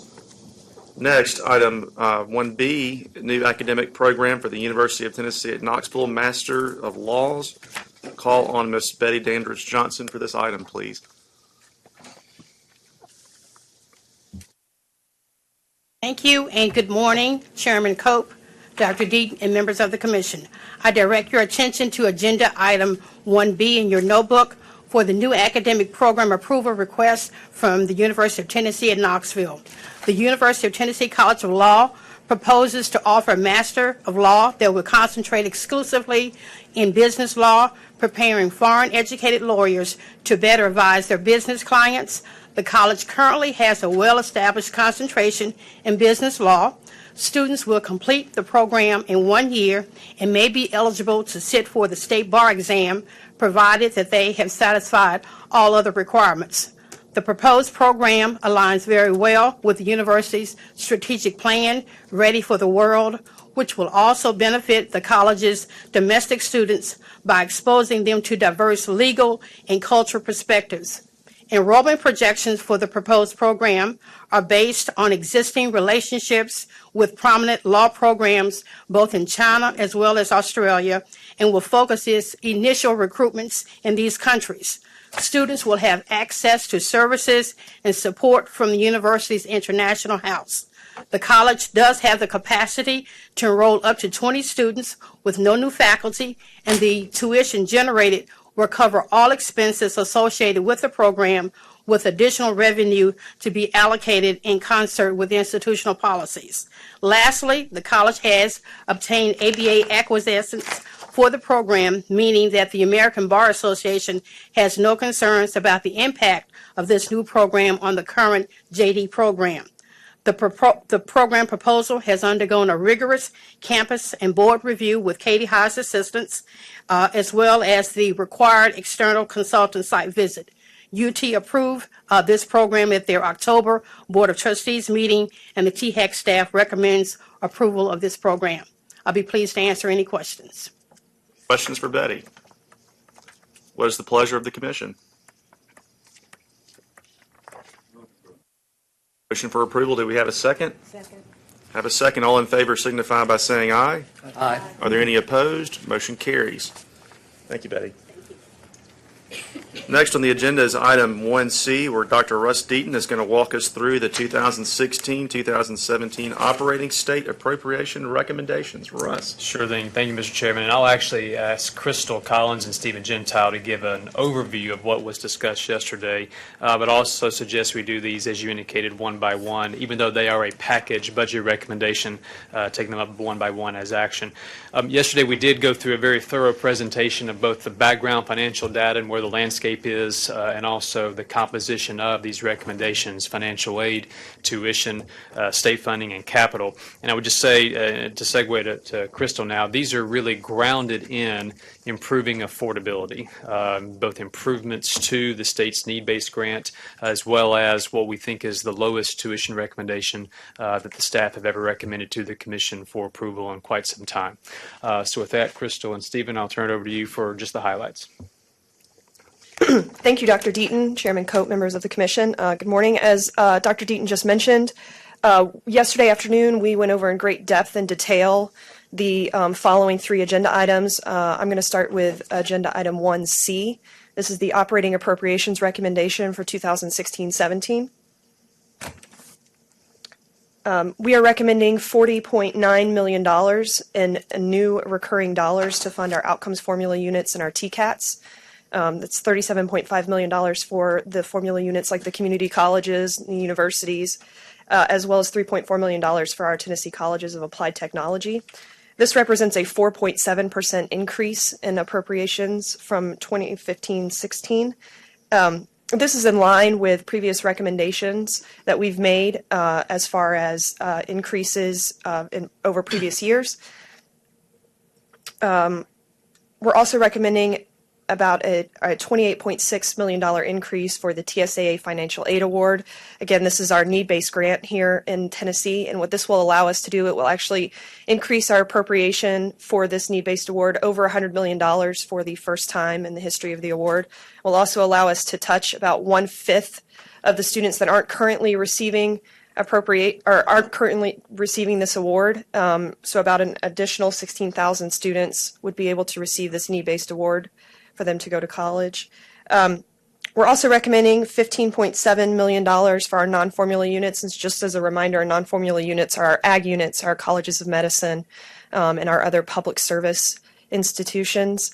This $15.7 million is a 4.7% increase. We normally do an across-the-board appropriating recommendation based on how well our formula units have done that year. This year, we're going to split that up and make a recommendation for about $9.5 million for general operating funds and then $6.2 million for strategic initiatives. And we discussed these strategic initiatives yesterday.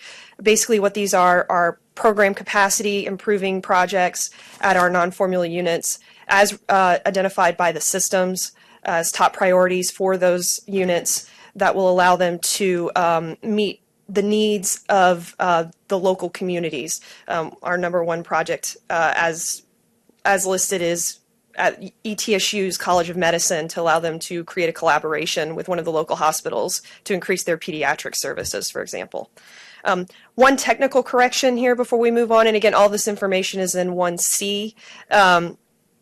On page 8 of this document, we need to make a technical correction to the Tennessee Foreign Language Institute. They should be receiving funding of 4.7% increase, not 2.5%, and this equals about an extra $9,000. So in general, in an $86 million request, not a big deal, but for TFLI, it's very important. So we want to make sure that they receive their correct funding. So that's a technical correction there.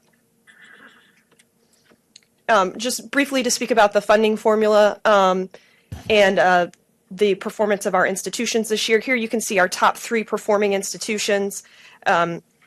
Dyersburg State, Northeast State, and University of Tennessee at Chattanooga. Dyersburg and Northeast are increasing about 7.6%, University of Tennessee, Chattanooga at 7.5%. And again, our presentation that will be available on the web goes into much greater depth about what these institutions did to garner this increased performance. We also are recommending, again, that $3.4 million for the TCATs. This represents about a 6% increase. So our total recurring and non-recurring recommendation today is a $1.37 billion. This equates to about an $86 million increase in new appropriations, recurring and non-recurring, which is about a 6.7% increase in total funding. Lastly, Attachment 3 is presented for informational purposes. Every year, FNA requests that we present a reduction scenario in case we are to be given a reduction from the state, and so they ask that we present a 3.5% reduction, and so that's found in Attachment 3. Otherwise, THEC staff recommends this for approval this morning. Thanks very much, Crystal. We have the recommendation, and the chair will entertain a motion to approve it. So moved. Motion, do we have a second? Second. All in favor signify so by saying aye. Aye. Are there any opposed? The motion carries. Next, item 1D is the 2016-17 student fee recommendations. Dr. Deaton. Crystal, I'll ask you to go through those as well. Again, Dr. Deaton. As Dr. Deaton mentioned at the onset, the presentation today, the recommendations we're making are considered as a partnership between our appropriations recommendation as well as our tuition and fee rec. You'll notice that our tuition and fee rec today is for undergraduate maintenance fees only. We do not make recommendations for the mandatory fees. Those are up to the systems and the campuses to work together on. Our recommendation for undergraduate maintenance fees for 16-17 is a 0 to 3% across all sectors for our universities, community colleges, and Tennessee Colleges of Applied Technology. This is in connection with the $40.9 million we just discussed and had you all approve. And so we're making that recommendation. It is the lowest, if not the lowest, as Dr. Deaton said, that we've made in recent history. So made today for your approval. Very much. With that, the chair will entertain a motion for approval of the recommendation as presented. So moved. Have a motion. Do we have a second? Second. All in favor signify so by saying aye. Aye. Any opposed? Motion carries. Item 1E, capital projects. For this one, I'll ask Stephen Gentile to go through this summary for us. Thank you, Chairman Cope, Dr. Deaton, members of commission. As explained yesterday in the work session, capital projects we do recommend each year. This includes capital outlay, which you might think of as large-scale renovation or new construction for buildings, and capital maintenance, which are rehabilitation projects to keep the capital that we do have maintained. So what we're recommending today, this is actually in Section E of your notebook, and you'll see from pages 4 on within Section E descriptions of what we're recommending today. Our number one priority is a $10 million Drive to 55 program capacity fund.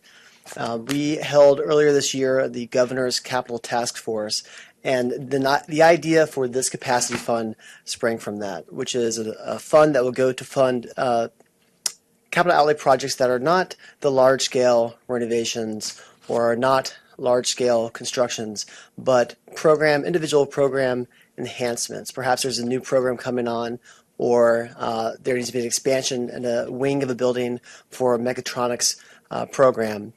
We are recommending a $10 million drive fund to actually go towards that for workforce development and degree completion. This is a $10 million fund that will be distributed through a competitive process, and we are imagining right now from about $200,000 up to a few $1 million distributed through the project throughout the year. And that's our number one capital outlay request. And then we have 8 more, and you can see these described on page 6 of Section E. And these are 4 TBR projects, 4 UT projects, totaling $370 million. It's important to remember that we do require a match component to these projects, ranging from 5% to 25% based on the sector of the institution, 5% being for TCATs, 25% being for universities, and you can see how those numbers play into the overall total project cost on page 5. Moving on to capital maintenance. Capital maintenance recommendation, It's for a total of $154 million for 99 projects. This is split between TBR and UT at $95.5 million and $58.3 million. And this represents a 60-40% split, which equals the TBR UT institutional infrastructure footprint at these institutions. Again, capital maintenance projects, think of boiler replacement, roof replacement, envelope repairs, infrastructure upgrades.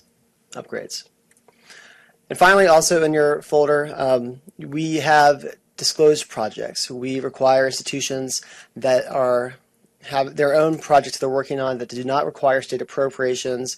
The projects are above $100,000 to disclose that to us. These are funded typically from gifts, auxiliary funds, the Tennessee State School Bond Authority as well.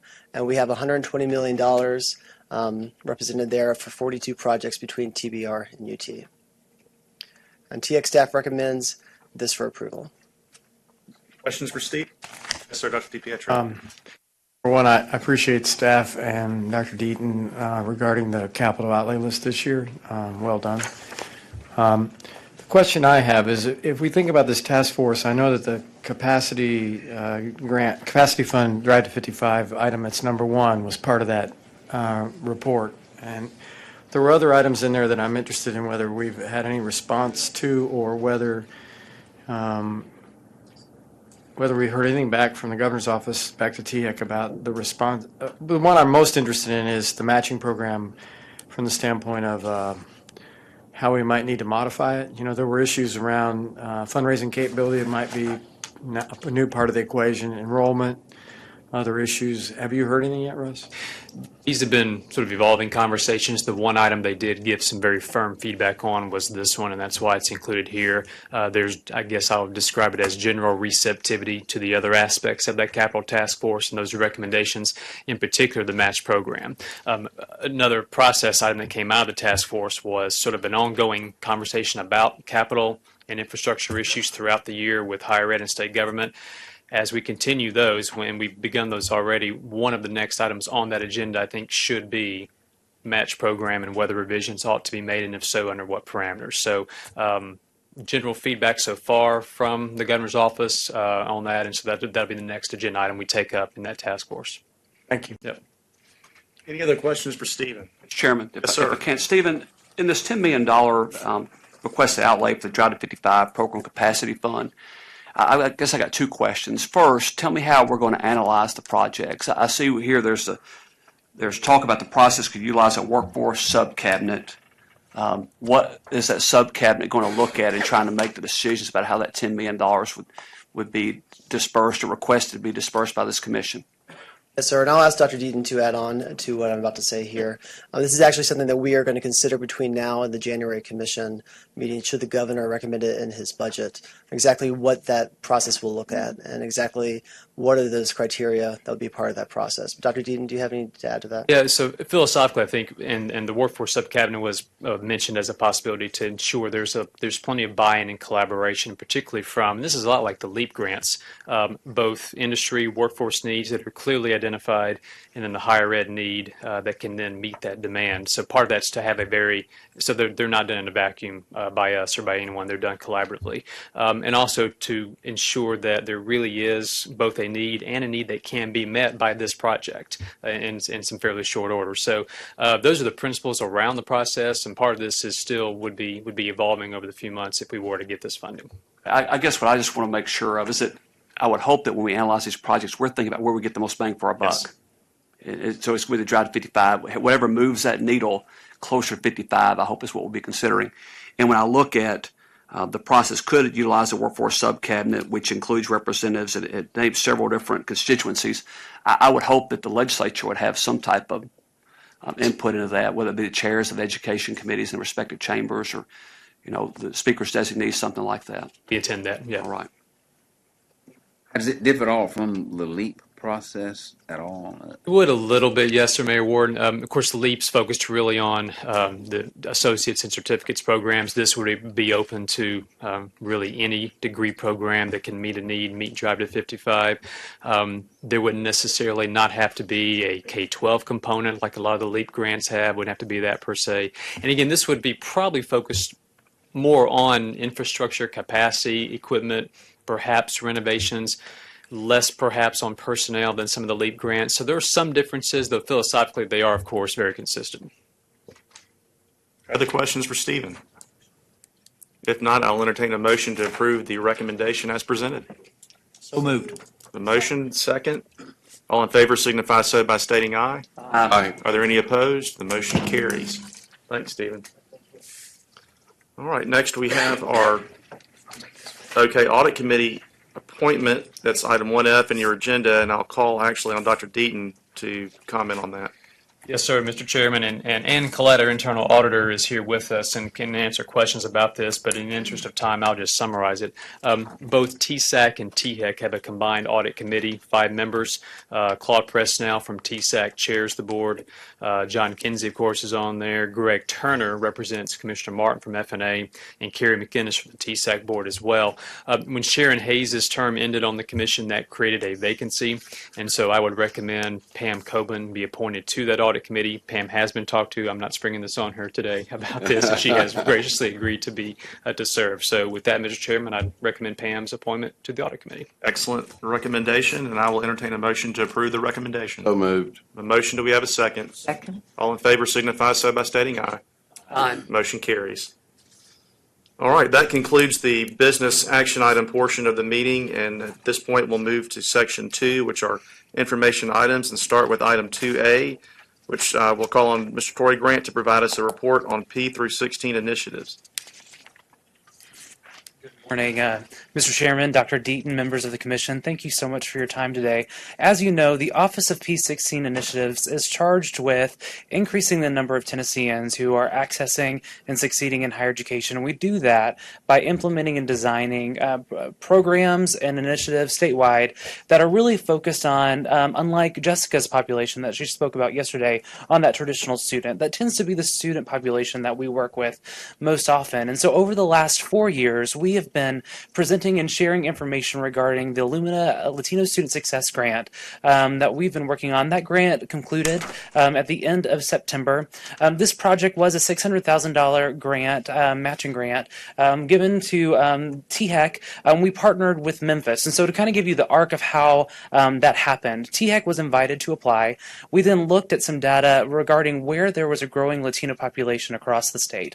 And there is a large growing Latino population in the Memphis area. So we reached out to our friends in the office of Mayor A.C. Wharton, and we're connected with Douglas Scarborough at the time, and then identified a local partner in Latino Memphis, and we designed our project from there.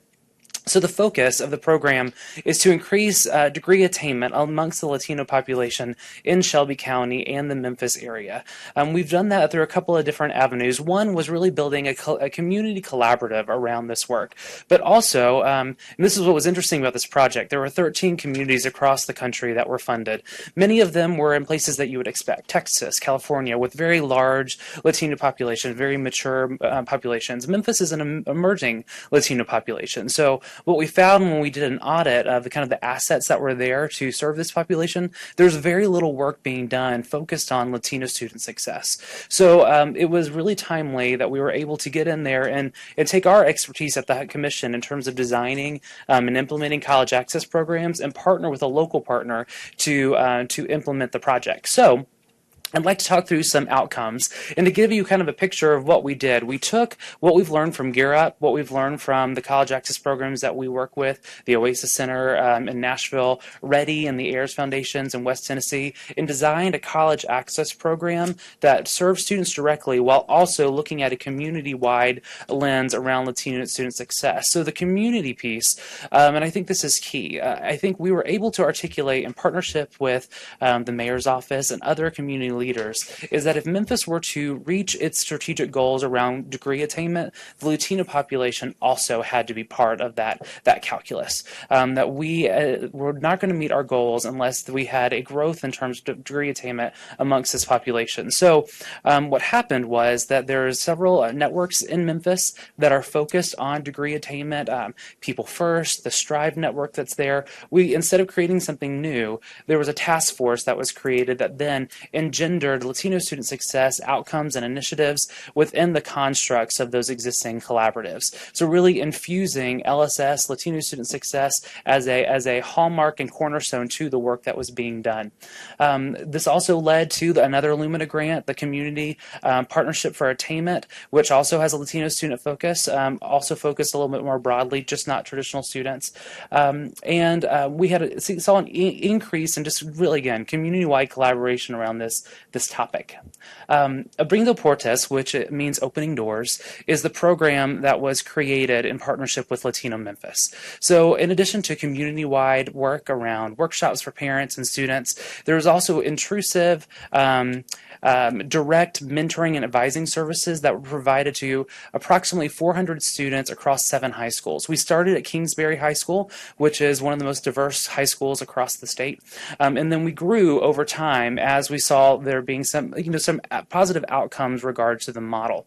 And what this looks like is that we have a faculty advisor, and this is what is great about the way that this has fleshed out. It's because it's sustainable. There's a faculty advisor in the school who is then partnering with Latino Memphis to provide these services. They are then, there's a calendar that we've outlined for these juniors and seniors in terms of the college going process. That's something that we've learned out of Gear Up and other programs. And we were able to then follow those students longitudinally to make sure that they were doing everything that they needed to do to make the transition. The numbers, and it was interesting over the arc of the grant, we saw scholarship numbers coming in, and that was a huge piece. Affordability is a huge issue for many of our student populations across the state, but scholarship numbers in $3 million, $2 million. It was just cumulatively, this was the work that was being done. Very intentional, very direct, advising with these students along this pathway. And if you look at the numbers, these are exceptional numbers. That of the students served, 90% of them were going on to post-secondary education. 96% of them were graduating from high school. They had good GPAs. They were performing well. And so we really did focus in on this access piece. Phase 2 of this work, in what they are currently doing in terms of sustainability, is what does completion look like? And in that regard, they're building out partnerships with colleges, where then there are student organizations that are providing services to these students, and will follow these students towards completion. College affordability, I mentioned, is a significant barrier for many student populations across the state. And what we found, and through this partnership, and I think one that was extremely illustrative of the power of this, is a partnership with Christian Brothers University, where institutions were discounting their tuition through scholarships. Philanthropy came in and provided scholarships and opportunities for 0% interest loans for students. Then to end this kind of institution and philanthropy partnership, we're able to provide students a means to enter into post-secondary education. That particular partnership did arise out of this grant and was recognized by the White House as a promising practice of how philanthropy and higher education institutions can work together to provide better services to students and opportunity to all students. Over the next 6 years, $12.5 million in scholarships have been committed to serving this population in the Memphis area. So we're really pleased with this work and the outcomes that we've seen. And I think what is rewarding, I think anytime, our shop does a lot of grant work.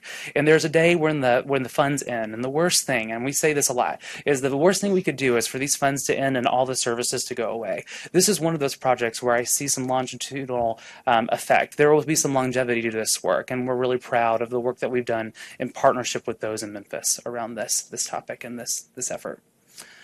The next piece I'd like to talk about is Path to College. So we've been holding college application weeks for 8 years. We were an early adopter of this. The majority of states across the country now do a similar type event. This last year, this happened at the end of September, the beginning of October. We had 250 high schools and nonprofit organizations that participated across the state. The whole idea is that we want to provide time during the school day where students can go in and think about this through the lens of first-generation students. Well, they will go into a school building. They will have volunteers and support structures that will help them fill out those college applications. We've had great success with this event. This last year, we've tried to, and this is true with all of our initiatives, we want to align with what the state's goals and objectives are. So when you think about the Drive to 55, the Tennessee Promise, we want to infuse those initiatives into these types of statewide initiatives coming out of our shop. So what that looks like, and I think what came to fruition this last year was our College App Week was the second highest traffic week in terms of Tennessee Promise application, because we were saying while you're filling out that application, go ahead and do that Tennessee Promise initiative. So it's kind of mirroring those things so that we're, again, driving to our common goals. So we had such success with College App Week that we decided to expand over this last year to what we're calling Path to College events. This includes College Signing Day. And so we do a really good job everywhere of celebrating athletes who have signed on to, and it's, media comes, parents come, there are hats, there are tears. We want to create similar type of excitement around everyone who is deciding to go to post-secondary education. So this last year, we implemented our first statewide College Signing Day event. We had nearly 70 high schools across the state that participated. We would continue to grow that event. Also, another thing we've learned with Gear Up and other initiatives is that really, and this needs to happen before the junior year, but there needs to be intentional opportunities where school staff, because low-income, first-generation families, they might be making the decision as to, is my student going to college, are they not? But they're looking for schools to have the expertise of how I'm going to get from point A to point B. So what we did, we pulled everything that we've learned from our projects. We worked with counselors to pull in together what would a first class college planning night look like. We packaged that and then gave it to school counselors and nonprofits for free. So this is not that they have to use our materials, our resources, the promotional materials that we develop. We want to get them further down the road to providing these type of college knowledge information sessions with students in a very intentional way.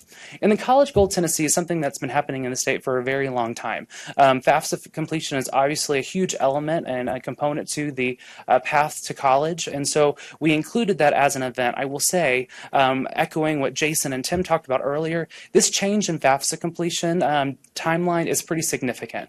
We lead the country in FAFSA completion, and that's not ground that we are willing to cede. And so it's going to be very important in this next year that we design outreach efforts, which I think THEC is doing a wonderful job at, and their excellent outreach efforts. But then how can we create, in partnership with the Department of Ed, with THEC, TSAC, really a statewide kind of emphasis around FAFSA completion, reflecting on that this is a pretty significant change in the timeline. So those are things that we're exploring, and we'll report back with what our plans are in the coming months. So the next and really the last half of my presentation is College for TN. You've heard us talk about this before, but just for those who maybe aren't familiar with the initiative, collegefortn.org is an online web portal, career and college exploration web portal that the state has had since 2005. To kind of give you a sense of the scope, we have had over the life of that project nearly 500,000 student accounts that have been created. Usually in the last couple of years, we've had 40 to 50,000 accounts each year that have been created. In the last year, we had 130,000 users visit, spending 12 minutes of time. So those are high school students spending 12 minutes of time on one website, over 2 million page views. So we've had broad adoption. This project and our relationship with our current vendor, or I guess I should say former vendor, Zap Corporation, the contract was ending. So what we decided to do was to release an RFP, but we split the project into really two different RFP processes. One for an electronic transcript exchange initiative, and one for a new and revisioned collegefortn.org. So to give an update, our current relationship with Zap ended October 31st. Our transcript functionality ceased operation October 31st. We have access to the current system until the end of this calendar year. And then after that, we will have a transition time that in late spring, we will relaunch a new and re-envisioned collegeforteen.org and a new electronic transcript exchange. So to unpack that a little bit, let's start with College for TN. Our vision for this web portal is this. We want it to serve as a single location for everything around college going in the state of Tennessee. We have a burgeoning group of resources. We have Tennessee Promise. We have the Hope Lottery Scholarship. We have tools that are coming that are out of the governor's office that are very helpful. But we want to have one location that serves as a hub that gets students and families to the appropriate tool that best meets their needs. So what I would envision here is things like the transfer pathways. Many of our students don't realize they view that decision as a binary thing. I'm going to a two-year school school or a four-year school. They don't realize that there's connection in between, so we want to help them in that planning. We also want to give students back their information.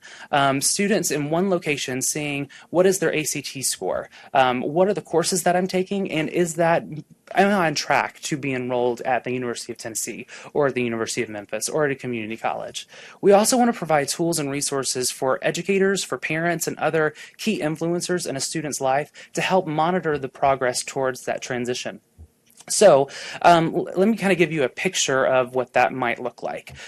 We are looking at things like what would it look like if we were to auto-populate accounts for students in partnership with the Department of Ed, and then funnel into those accounts in partnership with local education agencies, where a student then could view and input what their ACT score is, their course taking patterns, whether or not they filled out the FAFSA, which we get at the state level, and they will see a checklist of the things that they need to do, and they will see where the gaps are, the things that they haven't yet done. If I'm a student at McGavick High School, for instance, I can then share my portfolio with the counselor at McGavick High School, and that counselor would be able to see a list like this that have a list of the students who I have access to their information, and then the columns that you see are things like, have I filled out an application? Have I filled out the FAFSA? So then I can pull reports on where all of my students are in this process. And I think what we've seen with Gear Up and what we've seen with folks like the Ayers Foundation is this is what makes the difference. This last year in our Gear Up cohort of students, we had an 18% increase in FAFSA filing rate. That outpaced the state quite measurably. And I think while we're still below the state average, I think, and obviously Tennessee Promise played a huge role in that. But part of what we did, because we have an existing relationship with those school districts, is we gave them for the last 2 to 3 weeks before that FAFSA deadline daily updates of who had and who had not filled out the FAFSA. They were then able to say, hey Troy, I noticed that you haven't filled out the FAFSA. What can I do to help you in that endeavor? If we can then digitize that process for the entire state, I think that we can then replicate some of those results. So these are the kinds of things, learning from what we've learned in terms of, 10 years of Gear Up work. How can then we scale that through technology across the state? The next piece is the electronic transcript exchange. So the electronic transcript exchange is designed to provide a means, electronic means, to move transcript data from high schools to post-secondary institutions for enrollment purposes, to THEC for lottery scholarship verification, and between higher education institutions. There will be no charge to higher education institutions or high schools to participate in this effort. We released an RFP for this as well. We chose the National Student Clearinghouse, which is a national vendor to do this work. We're currently building out that infrastructure. We've pulled together a task force that represents representatives from TBR, UT, TCUA, K-12 education to drive this work. There's a lot of nuance to transcript data, particularly on the high school side. We have a uniform grading policy across the state, but then there are also school districts who have their own nuanced ways of calculating GPAs. Those are things that we're trying to tackle through this system.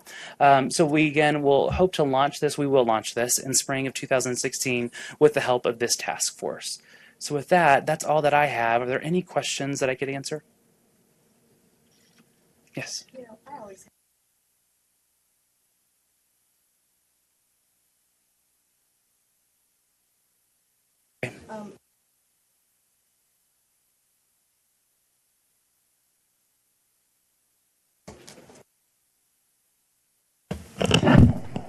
You said you wanted to have one-stop shopping, basically, and I love the idea of that. It's clean, it's simple, and it's very helpful. Yesterday, we talked about a pipeline from junior high to employment. So I'm asking, maybe it's just too burdensome to include on that website. So if I fill out this form and I go to this school and I major in this field, I can then look at jobs in the following areas. Maybe that may be asking too much. So I like when there are questions that I can answer. So I have a positive answer to that one. So if I were to kind of get under the hood of the system, there's career exploration aspects of this. So I take a career assessment and I find career fields that I might be interested in. Let's say I'm interested in being an accountant. What are the degree programs that I needed to complete in order to be an accountant? And then I'll see a list of the institutions in the state of Tennessee who offer that degree program. I can then be linked to the process I need to go in order to enroll. But part of that career profile, we are going to be plugging in data from the labor and workforce folks about Outlook. We're going to be linking to things like the Tennessee College Advisor coming out of the governor's office of what are what amount of money can I make in that career field. So all of that will be housed within the system. And there's two different aspects of it. There's the front door, which will be available to the public, which is kind of the branded piece where we'll have some information pieces like the governor's initiatives items. And then there's the back door of the planning. That career piece is built into the planning module. And that's middle and high. And I have one more question. The Lumina grant for Latino students in Memphis, did you work with any undocumented Latino students and work with them in the deferred action program? Sure. So the real focus of the program was college access. Now, there are partners in that arena who do work in that space. And so there were most certainly people we were working with. But in terms of deferred action was not an outcome of the grant itself. You know, and the undocumented question is a good one in terms of when we work in the K-12 space, there is no metric we know to know who is and who is not undocumented. So we went into this eyes wide open to say we were serving all Latino students who were served by Shelby County and Memphis City schools. Well, it's surprising, but I can see why Christian Brothers was heavily involved, because you can go to a private school in Tennessee, especially with their discount, cheaper than you can pay out-of-state tuition as an undocumented student. So. And I will say, too, to the benefit of our public institutions, I think we had also, you know, I think there was a lot of press around the scholarship dollars that were given by Christian Brothers, but the level of partnership we had with Southwest and the University of Memphis were also quite excellent in terms of building those student support services that were following the student population all the way through, and that mentoring component. I mean, so across the board, we had great alignment and collaboration. I'm actually very glad to hear that, because we have to educate these people. They're here to stay, and I think they deserve that education. They'll be part of the fabric of our communities all over. So thank you. Saw you served 400 students in the Memphis district. Was that the entire Latino population you served? Yeah. So no, it wasn't. So the 400 students, and let's be clear, those are the really intensive, like we're meeting on a regular basis, very intensive. And so it was much larger than that in terms of the community workshops, those kinds of things. I don't have the numbers in terms of what the size of the Latino population was. So we don't know what was. the total population would have been. We do in the office, and so it's something I can share back. Okay. But I think what's interesting, if you look at the demographics. Well, how did they get selected into that program? It was more high school based, so we looked at the high schools that had the largest population of Latino students, and that's where we then targeted our interventions. So that was the entire population of certain selected high schools? That's correct. Okay. We also know that some of the feeder schools into Kingsbury, right? Look at the elementary and middle. They've got population Latino. So we are in a position to start much earlier, because we know where they're going to school. That's an established feeder pattern. So it's so much promise there. We can start the intervention. The results were outstanding, which was very impressive. What I was curious about is whether we sort of cherry-picked our students, or whether you took an entire population and served a complete school. And the answer was you took a complete school. So that, in my mind, is even more impressive. And I think the way to evaluate that, and the way that we did look at that, is looking at the college going rates and those metrics at the individual schools, so we have a natural comparison group within those schools to see how it is that we're doing. And I think, to your point, Mayor Warden, if you look at the kind of the demographics of a K-12 environment, there is a huge groundswell of Latino students, because it's a very young population, that are in elementary and middle school. So what was interesting about this work is that what can we do in terms of infrastructure building now, so that when this population does come through, that we're able to serve them and serve them very well.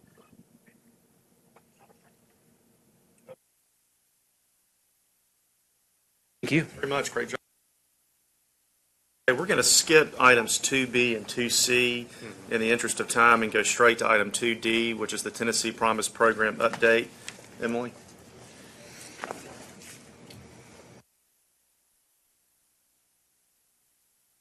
Hello again, everyone. Dr. Deaton, Mr. Chair, members of the Commission. I am very, very excited to present an update to the Tennessee Promise Program. This is information and data that people have been clamoring for. And so I hope I fulfill the want for information that many people have experienced. Before I begin, I would like to acknowledge 3 people who are sitting in the back of the room. I am very often the voice of my team. I'm the one who's standing up here talking and giving these presentations. I would like to recognize Matt Freeman, Taylor Odell, and Brian Douglas. If you 3 gentlemen could stand or wave or something. These 3 gentlemen are the heart and soul, along with Alex Gorbanoff, who is not here, of our research team, and without them, I could not be up here presenting. So I just want to make sure they get the credit they deserve, and today is Brian Douglas's birthday, so please wish him happy birthday if you pass him in the hall. Okay, so here we go. So what I'm going to discuss are 2 buckets of questions we've been asking since Tennessee Promise came into the policy context in Tennessee. So what I will discuss first are the characteristics of the Tennessee Promise students themselves. Who are they? Where did they go to school? What did they look like? Beyond that, I will discuss what appears to be happening in terms of first-time freshman enrollment across the state. So talking about 2 different groups of students, those who are only Tennessee Promise students and those who are enrolled as first-time freshmen at institutions. That second bucket includes the first bucket, but it is not the entire bucket. And I would just like to say a couple of things before I move any further. Dr. DiPietro, who I believe stepped out, mentioned earlier about some of the other initiatives that we were talking about, that it was like Toys R Us for engineers. This is like Toys R Us for higher education researchers and for statisticians, the information that we're beginning to learn about Promise. And as someone who identifies as both of those types of people, this is very exciting. And also, to be very, very clear, this is meant to be a first look. This is preliminary. This uses data that are preliminary. These are the 14th day enrollment files provided by TBR and UT. So that to say that everything I'm about to say can change, and everything I'm about to say is not intended to be causal. So Dr. Ness yesterday, when he was speaking about the funding formula, made very clear that the methodology he used to present his research was not meant to say this behavior is caused by the funding formula. And I will put that same caveat out here about what I am about to say. I am not intending to say that anything is caused by Tennessee Promise, but I think it would be very silly to say that Tennessee Promise did not have an effect, and a big one at that, on anything I'm about to say. So before they take my researcher hat away, I just wanted to be very, very clear about the causality question here. To be very brief about the data that we used, we pulled data from THEC. These are the completion of Tennessee Promise files. So the information gathered from THEC has to do with the students who met each of the benchmarks in order to remain Tennessee Promise eligible, merged on the files that I mentioned before, the preliminary enrollment files from TBR and UT. So I would be remiss if I did not thank Tim Phelps, who is sitting over here, James Snyder, who is not here today, James Hawkins, who is also not here today on the THEC staff, and Chris Tingle and his staff, and Dennis Hensler and his staff at UT for providing assistance with this data and providing the data itself. All right, this is a picture that many of you have seen before in any number of Tennessee Promise presentations. What is different is that red number at the bottom. Again, this number will evolve and will change as students stop out, drop out, and therefore are no longer eligible for Promise. As we continue to certify financial aid, this number may change a little bit. But as of today, 16,291 students who are enrolled currently in higher education in Tennessee are Tennessee Promise students. That includes students who are at community colleges, who are at the TCATs, and who are enrolled in the TECUA approved associate's degree programs at TECUA institutions. So I'll break those numbers down a little bit more, but you can see something that's interesting already here is that between the August 1st community service deadline and the enrollment date in late August, we lost about 6,000 students. So a future question is what happened to those students? Where did they go? Where are we going to find them? Of those approximately 16,300 students, about 85% of them enrolled in community colleges. And I've lumped the Austin Peay Associate's Degree Program into the community college count just for simplicity. So about 85% are at community colleges, 13% are at TCATs, and about 2% are enrolled in those TECUA programs. So of that difference between the 22 and the 16, I have a laser pointer, between the 22 and the 16, We've seen about 1,000 of them at public four-year institutions, and we're not quite sure what happened to the rest of them yet. What we are going to do as time goes on, because again, this is all very preliminary, is match this data up with the National Student Clearinghouse data, which provides data about private institutions and institutions outside of Tennessee. So if these students chose to enroll in a border state or somewhere across the country or did not enroll at all, we will have a much better sense once we use that external data source. But we did find about 1,000 of these students who fulfilled all of their requirements enrolled at a public four-year institution. At various public four-year institutions.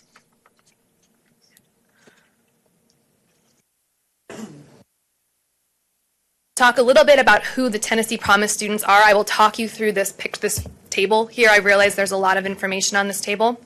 I would first ask you to look at the two columns to the left. On my screen, those headers are different colors, but it does not really look like that on the big screen. So if you look at the Tennessee Promise Community College students and the first-time freshmen out of high school fall 2014 who enrolled in community colleges, that is close to a control group as we were able to do relatively quickly. And by that I mean the second column are those students who are high school graduates in the class of 2014 who enrolled in community colleges immediately following graduation fall of 2014. Okay, the Tennessee Promise students by definition enrolled fall 2015, and this is just for community college students. If you look at the rows that are in black, the takeaway there, and okay, you can see what's black and what's blue up here. The takeaway here is that Promise students are slightly more white and slightly less students of color relative to last year. Last year we saw about a 4% percentage point difference in white students. Tennessee Promise students, 74% of them are white, compared to entering first-time freshmen last year. Right out of high school, we're about 70% white. The difference is in the African American composition, 14% versus 19% last year, while the Hispanic population stayed about the same. The proportion male versus female stayed consistent between those two groups. That is not surprising. Females are typically overrepresented in higher education, particularly at community colleges, so that is not a surprising finding. The average ACT score of Promise students is 0.4 points higher than a similar group of students last year. That doesn't seem like a whole lot, but speaking from a statistical standpoint, that is a significant difference. So these students are significantly higher achieving. And the GPA is about the same. We can have the conversation about different schools measure GPAs in different ways, so ACT is a better indicator. So take that for what it is. People typically prefer ACT versus GPA. Before I move to the columns on the right two columns, I would like to very heavily caveat the financial aid information that I'm about to discuss. Not all students have been certified by THEC, by the institutions. So this is extremely preliminary. If you are tweeting, if you are blogging, if you are doing anything of the sort as we are here, Pam's shaking her head like, what? I would ask that you do not disseminate these numbers particularly widely because these numbers will change. The proportion of students who are eligible for any Pell dollars, even if it's $1 worth of a Pell grant, has stayed the same this year and last year, again, looking at these first two columns. When you look at full Pell and you look at Pell covering tuition and fees, that has changed a little bit. The Tennessee Promise cohort, that is 34% and 45% respectively, compared to a similar group of students last year, 40% and 53%. Not asserting any kind of causation and saying that this is very preliminary, it looks as though Tennessee Promise students are slightly more affluent than very similar students enrolled last year. The lottery scholarship number, about 60% appear to be eligible. If you look at the mean GPA, that should not be, the average GPA, that should not be super surprising because at least half of the students have approximately a 3.0. Tennessee Promise students have about a 3.0, so that 50% by definition would be eligible for TELS. So all of that is going to change slightly. Nothing will change dramatically, but it will change slightly, so please don't carve that in stone. Looking briefly at the first-time freshmen at community colleges, 2015 and 2014, the second two columns, the columns to the right, that is looking at the entire class of first-time freshmen. So this is not limiting the first-time freshmen to those who are recent high school graduates. And you can see if you look at 2015 versus 2014, I won't spend the time going through each row as I did prior, that the demographic composition is a bit different along racial lines again, and that is probably because the Tennessee Promise students are included in that third column as well. So it is a more white population of students than it was in years past. And similar Information about financial aid, if you look at the blue cells again, it looks as though students this year, all students enrolled in community colleges, are slightly more affluent than last year. Are there any questions about this slide before I move on? I have a ton to get through, so we can hold questions, I can take questions. I'm available all the time if people have questions after the fact, but this is going to be a lot of information. For better or for worse, this is a lot of information.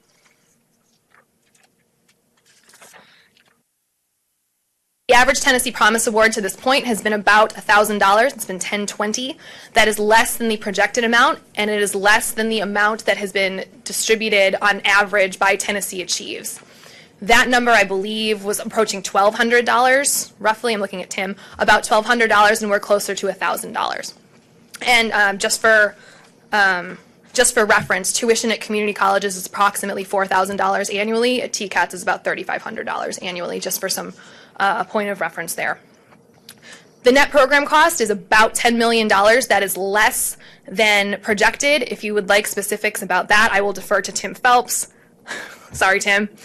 Tim knows this much, much better than I do. So if you have questions about the cost or the finances behind this, Tim is by far the expert in this. But the point of the story here is that the average award amount is a little bit lower, and the program cost overall is a little bit lower. So that may not jive with what I just said about the Pell being a little bit different, because if a Pell award is lower, you would think that the Tennessee Promise Award would be higher. So I recognize that, and this is really just a result of the data being very preliminary, particularly this financial aid data. Okay, if you remember one slide from today, please let it be this one. Overall, enrollment in higher education in Tennessee is up approximately 10%. If you look at the first two rows, the community colleges and the TCATs, enrollment is up substantially. This is first-time freshman enrollment. This is not total head count. This is just those who are entering for the first time as freshman students. If you look at the community colleges for fall 2015, we're close to about 22,000 enrollees relative to about 17,000 in fall 2014. That is an increase of 24.7%. I am not saying that Promise caused this. I am saying that Promise had a lot to do with this. Similarly, with TCATs, there is a 20% increase in enrollment. That has a lot to do with Promise, and it has a lot to do with Reconnect. So adults who are eligible for Reconnect grants to enroll at TCATs did take advantage of that program, as well as I said earlier, about 14% of Promise students chose to enroll in a TCAT. The downside of this information is that enrollment at universities is down. It's down about 8% at TBR universities and about 4.5% at UT universities. There is variation by campus for all four of these institution types. Some of the growth is more at the some community colleges and some TCATs as compared to others. Some of the decline is more negative at some universities relative to others. So I will talk a little bit more about that, but the takeaway here is that overall we have about a 10% bump in enrollment. First-time freshman enrollment. Yes, sir. What percent? So I will talk a little bit about the college going rate and what proportion of them, that is an excellent question. What proportion of these students are going to contribute to the change to the college going rate? So if you could hang on for 2 minutes, I will answer that question a little bit more thoroughly. Excellent foreshadowing, though. Okay. This figure represents the change in enrollment, the increase in enrollment by community college. So fall 2014 as compared to fall 2015, you can see that some community colleges increased relatively little, and I'm saying little kind of in air quotes, and some increased a great deal. If you look at the geographic distribution here, or think about where these institutions are located throughout the state, the Middle Tennessee corridor, Nashville State, Volunteer State, Columbia State, Motlow State, experienced a good deal of growth relative to some other areas of the state. But every single community college experienced an increase in first-time freshman enrollment. And it does not say that in the title. This is first-time freshmen as well. And something to note, too, for the researchers in the room, the numbers do vary. Like the N varies at each institution. And by that, I mean, if you're working from a lower base, a less of a change will be more of a percentage change. So if you only have 10 students and you gain 1, that's a 10% change. Whereas if you have 100 students and you gain 1, that is a 1% change. So there are advantages and disadvantages to speaking in terms of percentages, but just to be transparent, the N is different. The number of observations is different. So this is a slide that's actually really cool, if I say so myself. So the number of students who are first-time freshmen enrolled at community colleges who are not Promise students is about 6,600 students. I'll give you a second to look at this slide before I start talking through it, but the thesis of this slide is please have students sign up for Promise. If you are a mentor, please hound your students, have them sign up for Promise, and have them stick with it. If you look at the box all the way to the left, about 1,900 students of these 6,600 signed up for Promise but fell off the waterfall. And by waterfall, I mean that arrow slide that I showed in the beginning. So maybe I should make a new slide that's like actually a waterfall. But so about 1,900 students signed up for Promise but never followed through. The majority of that 1,900 did not even go to the first meeting. So this might have been, and this is something we can explore at the high school level, which we've not done yet. These may be in high schools and districts where guidance counselors and teachers signed up everybody, and a kid did not realize that they were signed up or just didn't have any interest when the 100% of the seniors were signed up. So there may be some of that. But the majority of the drop-off here was we have an application for them and they did not even go to the first meeting, therefore making themselves ineligible for Promise. That box in the middle is about 1,200 students who are from the class of 2015, the graduating class of 2015, so they are eligible to have signed up for Promise and they did not. About 25% of these students come from out of state. So many of them are from Georgia and enrolled at Chattanooga State, so they're from border states. But the vast majority of that, approximately 1,200, could have signed up for Promise and did not. And again, we'll dig a little bit more deeply into where they came from, what high school they attended, and things like that. About 2,700 students are from prior graduating classes. So from the class of, this includes 2007 forward. These are students who are first-time freshmen who did not show up in our system prior to this fall, but have really very little to do with Promise because they're not eligible because they're too old. They graduated too long ago. So I realize that does not add up to 6,600. We're still looking to see, there's about 1,000 remaining. We're trying to figure out who they are. But really the point of this slide is if you are a mentor, please tell your students to follow through because you never know where you're going to end up and you never know where life's going to take you. I will say that the average GPA for this group of students is about a 3.2. It's about 0.2 of a point higher than the Tennessee Promise students. So perhaps these students had intended or thought that they were going to attend a four-year institution and life happens or they just chose not to or maybe didn't get in, who knows. But extrapolating from different pieces of data, that could be part of the story here. This slide here is to demonstrate the percent change in headcount at TCATs. Now, TCATs are a little bit different. There's not really a first-time freshman at a TCAT the way that there is at a community college or a four-year institution, at least not the way we code them and capture them in our data set. But with the exception of TCAT Paris, which is down about 3%, all TCATs experienced explosive growth in enrollment relative to fall 2014. Okay, the downside of the story is when we talk about four-year institutions. First-time freshman enrollment at four-year institutions is down.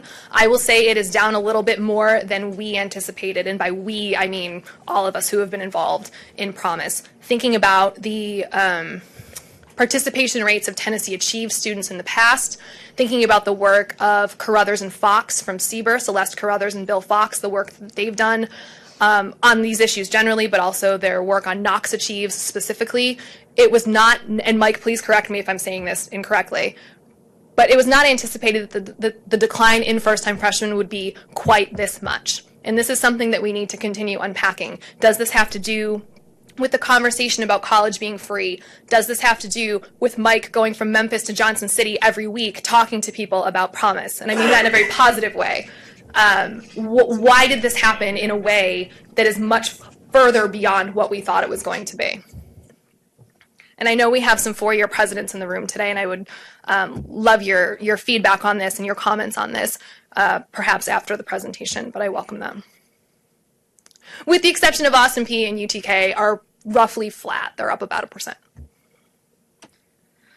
Okay, to Mr. Wilson's question about the college going rate, we anticipate and we are predicting, and again, this is very preliminary, that approximately 4,000 students who are from the class of 2015, high school class of 2015, are new enrollees to higher education. We are going to dig into this much, much, much more deeply, but just as a first pass, looking very descriptively, it looks that to be that about 4,000 of the students who are enrolled between the TCATs and the community colleges would not have attended higher education in the absence of this program. There's a lot more to that statement, and I'm happy to talk methods. I'm happy to talk research with any other researchers or anybody who's interested, but the count around now is about 4,000 students. This will increase the college going rate by about 5 or 6 percentage points. So that's not 5 or 6%, it's percentage points. And I'll talk more about that in a second. So to your question, Mr. Wilson, about those who graduate from high school, it will probably be 5 to 6% more are attending higher education. We will have an actual number in the spring. So hold me to that. Email me in the spring if I don't follow up about this. This graph is a little bit hard to read. The red bar is Tennessee. It says Michigan. It is not Michigan. It's Tennessee. There's just each state is not labeled because the graph is too dense. This is where we are currently. When we look at the college going rates by state, we are just under the national average. Our college going rate typically hovers around 57, 58%, and that's just under the national average. If the college going rate does increase by 5 to 6 percentage points, we'll end up here, the red bar. Okay, let me do that again for effect because I just heard Mike make a noise. Okay, this is normal noise. He's excited. It's very excited. So this is where we are currently, just under the national average. If the college going rate does change by 5 to 6 percentage points, we will move up here. Okay, so a comment to make about that is that the college going rate is typically it bounces, but it's pretty flat. And by that I mean it takes a shock like Tennessee Promise. It takes something like a Tennessee Promise type program to move the college going rate that much because it bounces around 57, 58, back to 57%, but to really do any kind of movement, it takes a shock to the system. For my economists in the room, it takes a shock. Emily, I have a question. Yes, ma'am. So the college going rate is just for high school. Correct. So that is why Mississippi is so high. I was confused. Yes, that's right. High school graduates. Yes. No, that's an excellent question. Those who graduate from high school, and the way we calculate it, we do not do a 16-month college going rate. We do immediately following high school graduation. So there are different ways to do it. Giving a student a year to enroll, that is not how we do it.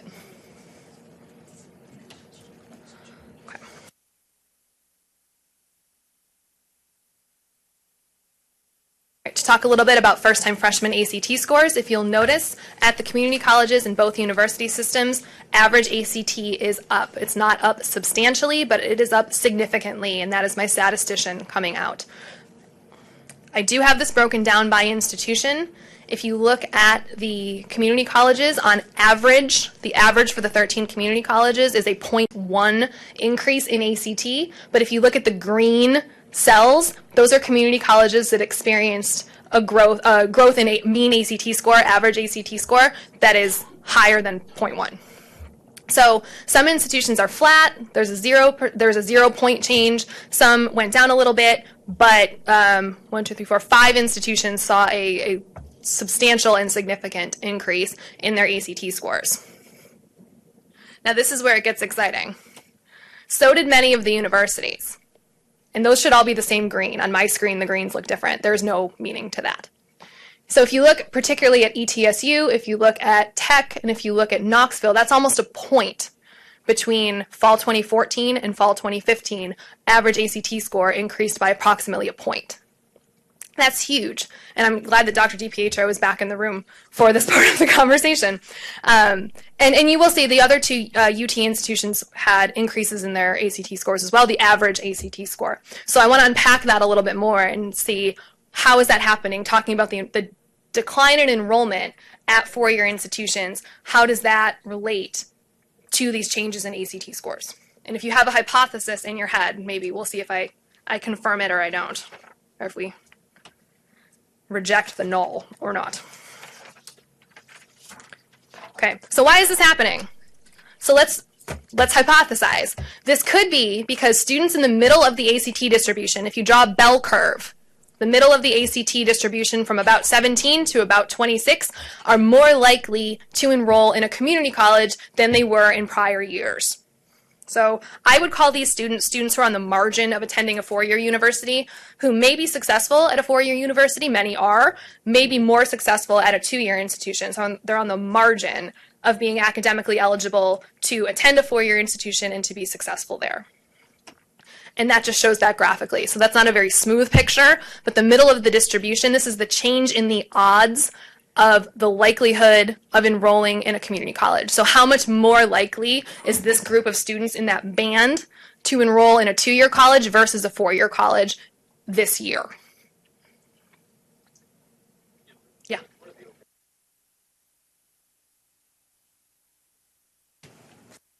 So it's typically about 40% go to a community college. This year it's looking to be about 50%. This is not super pretty to look at, but let me talk this through for a second, and this will make the point that this figure makes. Okay, listed here are the 13 community colleges and a total. If you look at the column to the left, 17 through 26 are highlighted. ACT score of 17 through 26 are the highlighted cells. The cells that are highlighted in red represent an increase in the number of students with that ACT score enrolled at each of these 13 institutions this fall. So with the exception of the gray cells that are kind of interspersed here, like a -2, -5, a pretty low number, this demonstrates what this figure demonstrates, that the ACT score is going up. The mean ACT score and the distribution is going up. The distribution is changing at community colleges. Can anybody tell me what you think the next slide is going to look like? If not, that's fine. The universities see us, thank you, Stephen, who has it in front of him. The universities see a similar pattern, but it goes the other way. So these students are more likely, as I said, to enroll in a community college, and the cells that are highlighted in yellow represent the decline in the number of students with that ACT score enrolled at that institution. And again, I know these are not beautiful to look at, but I do hope they get the point kind of across at least. And this is not a one-to-one flip. I don't mean to imply that for every, the 3 students that Austin Peay lost who have an ACT score of 25, I do not mean to imply that those students themselves enrolled at a community college, but the trend is kind of doing this. Okay, why else could this be happening? We talk a lot about recruiting out-of-state students and retaining them and graduating them and keeping them in the state. So could it be, and again, this is a hypothesis, that universities are recruiting a larger number of out-of-state students who are high ACT scorers? And again, I know I have a lot of presidents in the room, so you can nod or shake your head. But this is what the data look like. In terms of a one-year comparison, fall 2014 versus fall 2015, first-time freshmen who are not from Tennessee appear to be going up at all but 3 universities. Okay, we can talk the nuance of each of these institutions if you'd like, but on the whole, first-time freshmen who are not from Tennessee, their enrollment is increasing at these institutions. Percent of out-of-state first-time freshmen, so out-of-state students coming in for the first time, who have an ACT of 26 or higher. 26 was an arbitrary cut point. It was just meant to be consistent with the bell curve that I showed a second ago. So it could be 25, it could be 29, however you want to define a high-scoring ACT student. If you look at the change, now again, thinking about what I said about the N's, if you look at Austin Peay or ETSU, the N is small, so the 100% increase at Austin Peay is fantastic. That is an increase from 13 to 26. Okay, if you look at UTK, those numbers are much higher, which is why the proportion is a bit lower. So it looks like, descriptively, not causally, many students who are coming in from out of state are in that higher ACT band. So all of this to say, if students at community colleges have the lower ACTs on the whole, and they're moving towards the community colleges, and there are students away from the universities to the community colleges, and there are more students with higher ACTs from out of state and in-state, but there's no slide on that, coming into the universities, it makes sense that the ACT scores on average are behaving as they are. So that was a lot. That was a lot of numbers. That was a lot of talk about standardized testing. So I'm happy to answer any questions about that either while I'm up here or offline.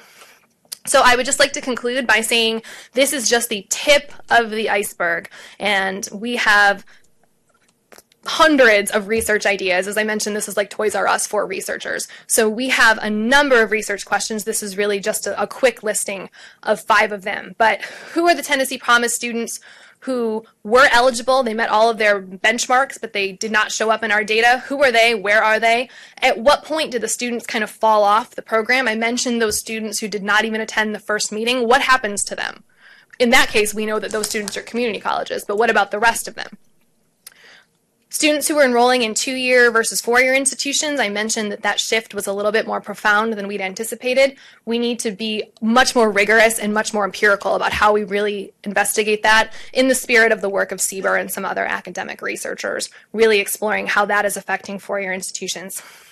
We haven't done much yet looking at variation by region, by county, by high school, by district. So there is just so much to be done, just descriptively even, on all of those levels. And then looking as we move forward at persistence and retention. So how many of these students are going to show up again in January when the second semester starts? How many of these students will persist through the year and show up again in the fall? To name only a few research questions. So the key takeaways, and there are many, but I'll try to distill them down into 4. The increase in first-time freshman enrollment right out of high school among high school graduates should increase the college-going rate by about 5 or 6 percentage points. That remains to be seen, and we will have more information about that in the spring. The shift to community colleges and TCATs from 4-year institutions is a little bit more profound than we expected. That is something that we need to unpack and really think about variation in student characteristics and things like that. Students in the middle of the ACT distribution are more likely to enroll in community colleges than in the past. That was that figure that looked like a bell curve. Conversely, the ACT score on average is increasing at universities, and many of these students coming in from out of state are very high achieving students, contributing to that, that change. So I would hope and I would think many people have questions both about this and then questions you would like explored from a research perspective down the line. I welcome both types of questions. If you have questions now and if you have suggestions for how to use this data, what would be useful to your institution, to your agency, please get with me. Please put them on my radar so we can explore this as we go, any of them as we go. Just a quick snapshot about Cohort 2. The deadline to sign up was November 1st. It was a very late night at THEC in the call center, and I wish James Snyder were here to recognize him appropriately for all the technical assistance phone calls he got that night. But compared to last year, we have about 2,000 more sign-ups, students taking up the program, than last fall. So close to 60,000, not quite 60,000, with apologies to Mike, and that was his big goal, to get 60,000. 59,621 signed up for Tennessee Promise. The demographic is similar at this point to what Cohort 1 looked like at this time. It is about a 2/3 white cohort, about 1/3 students of color, about 50% female, and the majority state their intention to attend a community college, while 10% say they want to go to a TCAT. That is an increase over last year, which really speaks to the up and coming and more appropriate conversation around TCATs and why they are good options for many students. So that was a lot, and I recognize that. I welcome any questions, and of course you have my contact information if there are other things you'd like to discuss in greater detail. I realize it's 11:35. I don't know how much time we have for questions, but You said it was 1,024 was the average award, I think. Is 1,020, yep, 1,020. 1,020. What was your projection? 1165. Yeah, I was closer to $1,200. So based on the number that applied and the amount of the award, are you on budget, off budget? We are rolling a surplus. You're running a surplus. Is there any thought about perhaps increasing the award to the 4-year institute? That would be more of a question for Mike. Mike says not at this time. Yes, ma'am. Emily, we would vote for that. I thought you might.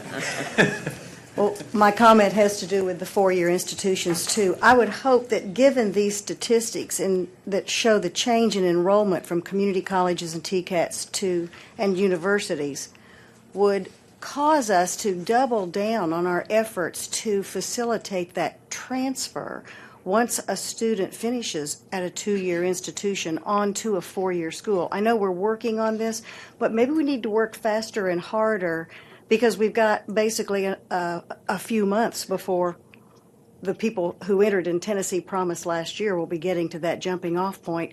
And I don't want to see this damage our four-year institutions. I love the fact that we have more people in this state going to school, but I have a feeling that many of these numbers that have funneled into the two-year schools normally would have gone to a four-year school, but they're not going to turn down 2 years of free education, or at least their parents aren't.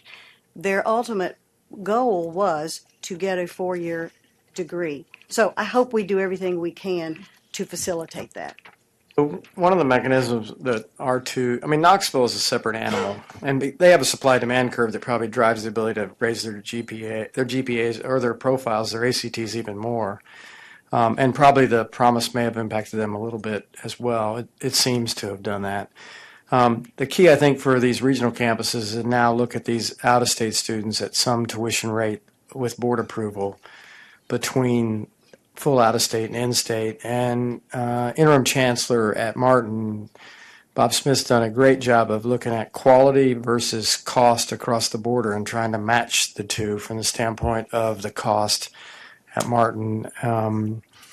He thinks he can be at about 175% of in-state tuition and track students to Martin.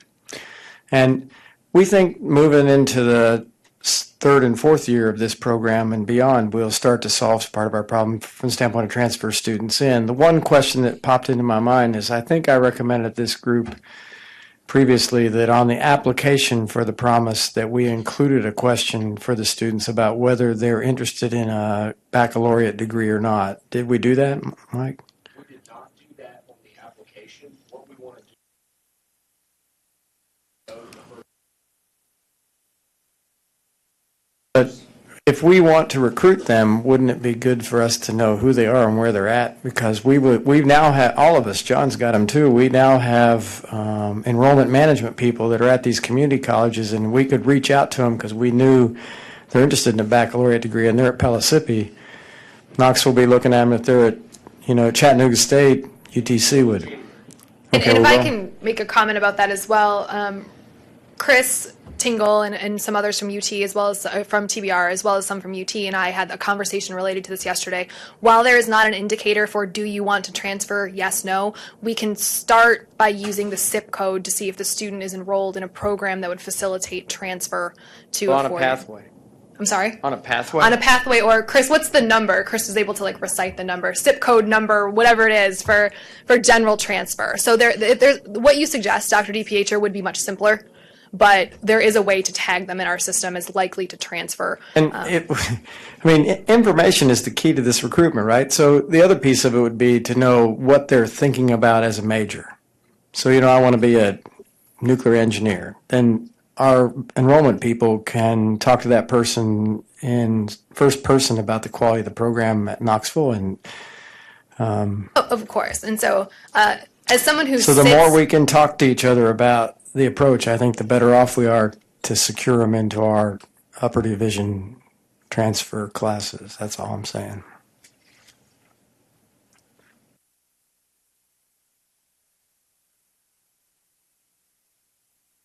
Questions?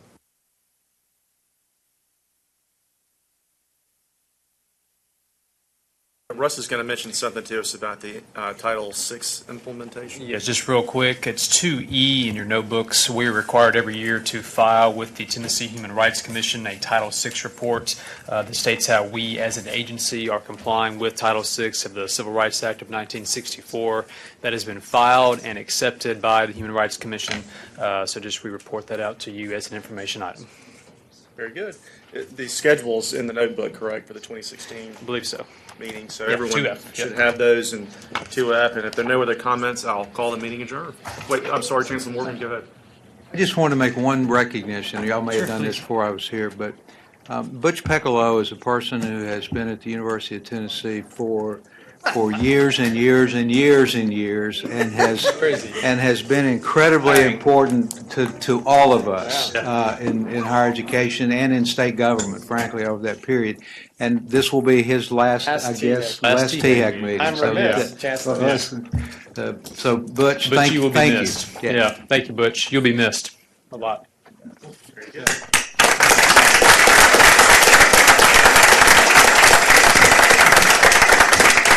you, Mr. Yes, Chairman. absolutely. Anybody else with a comment? If not, committee's adjourned.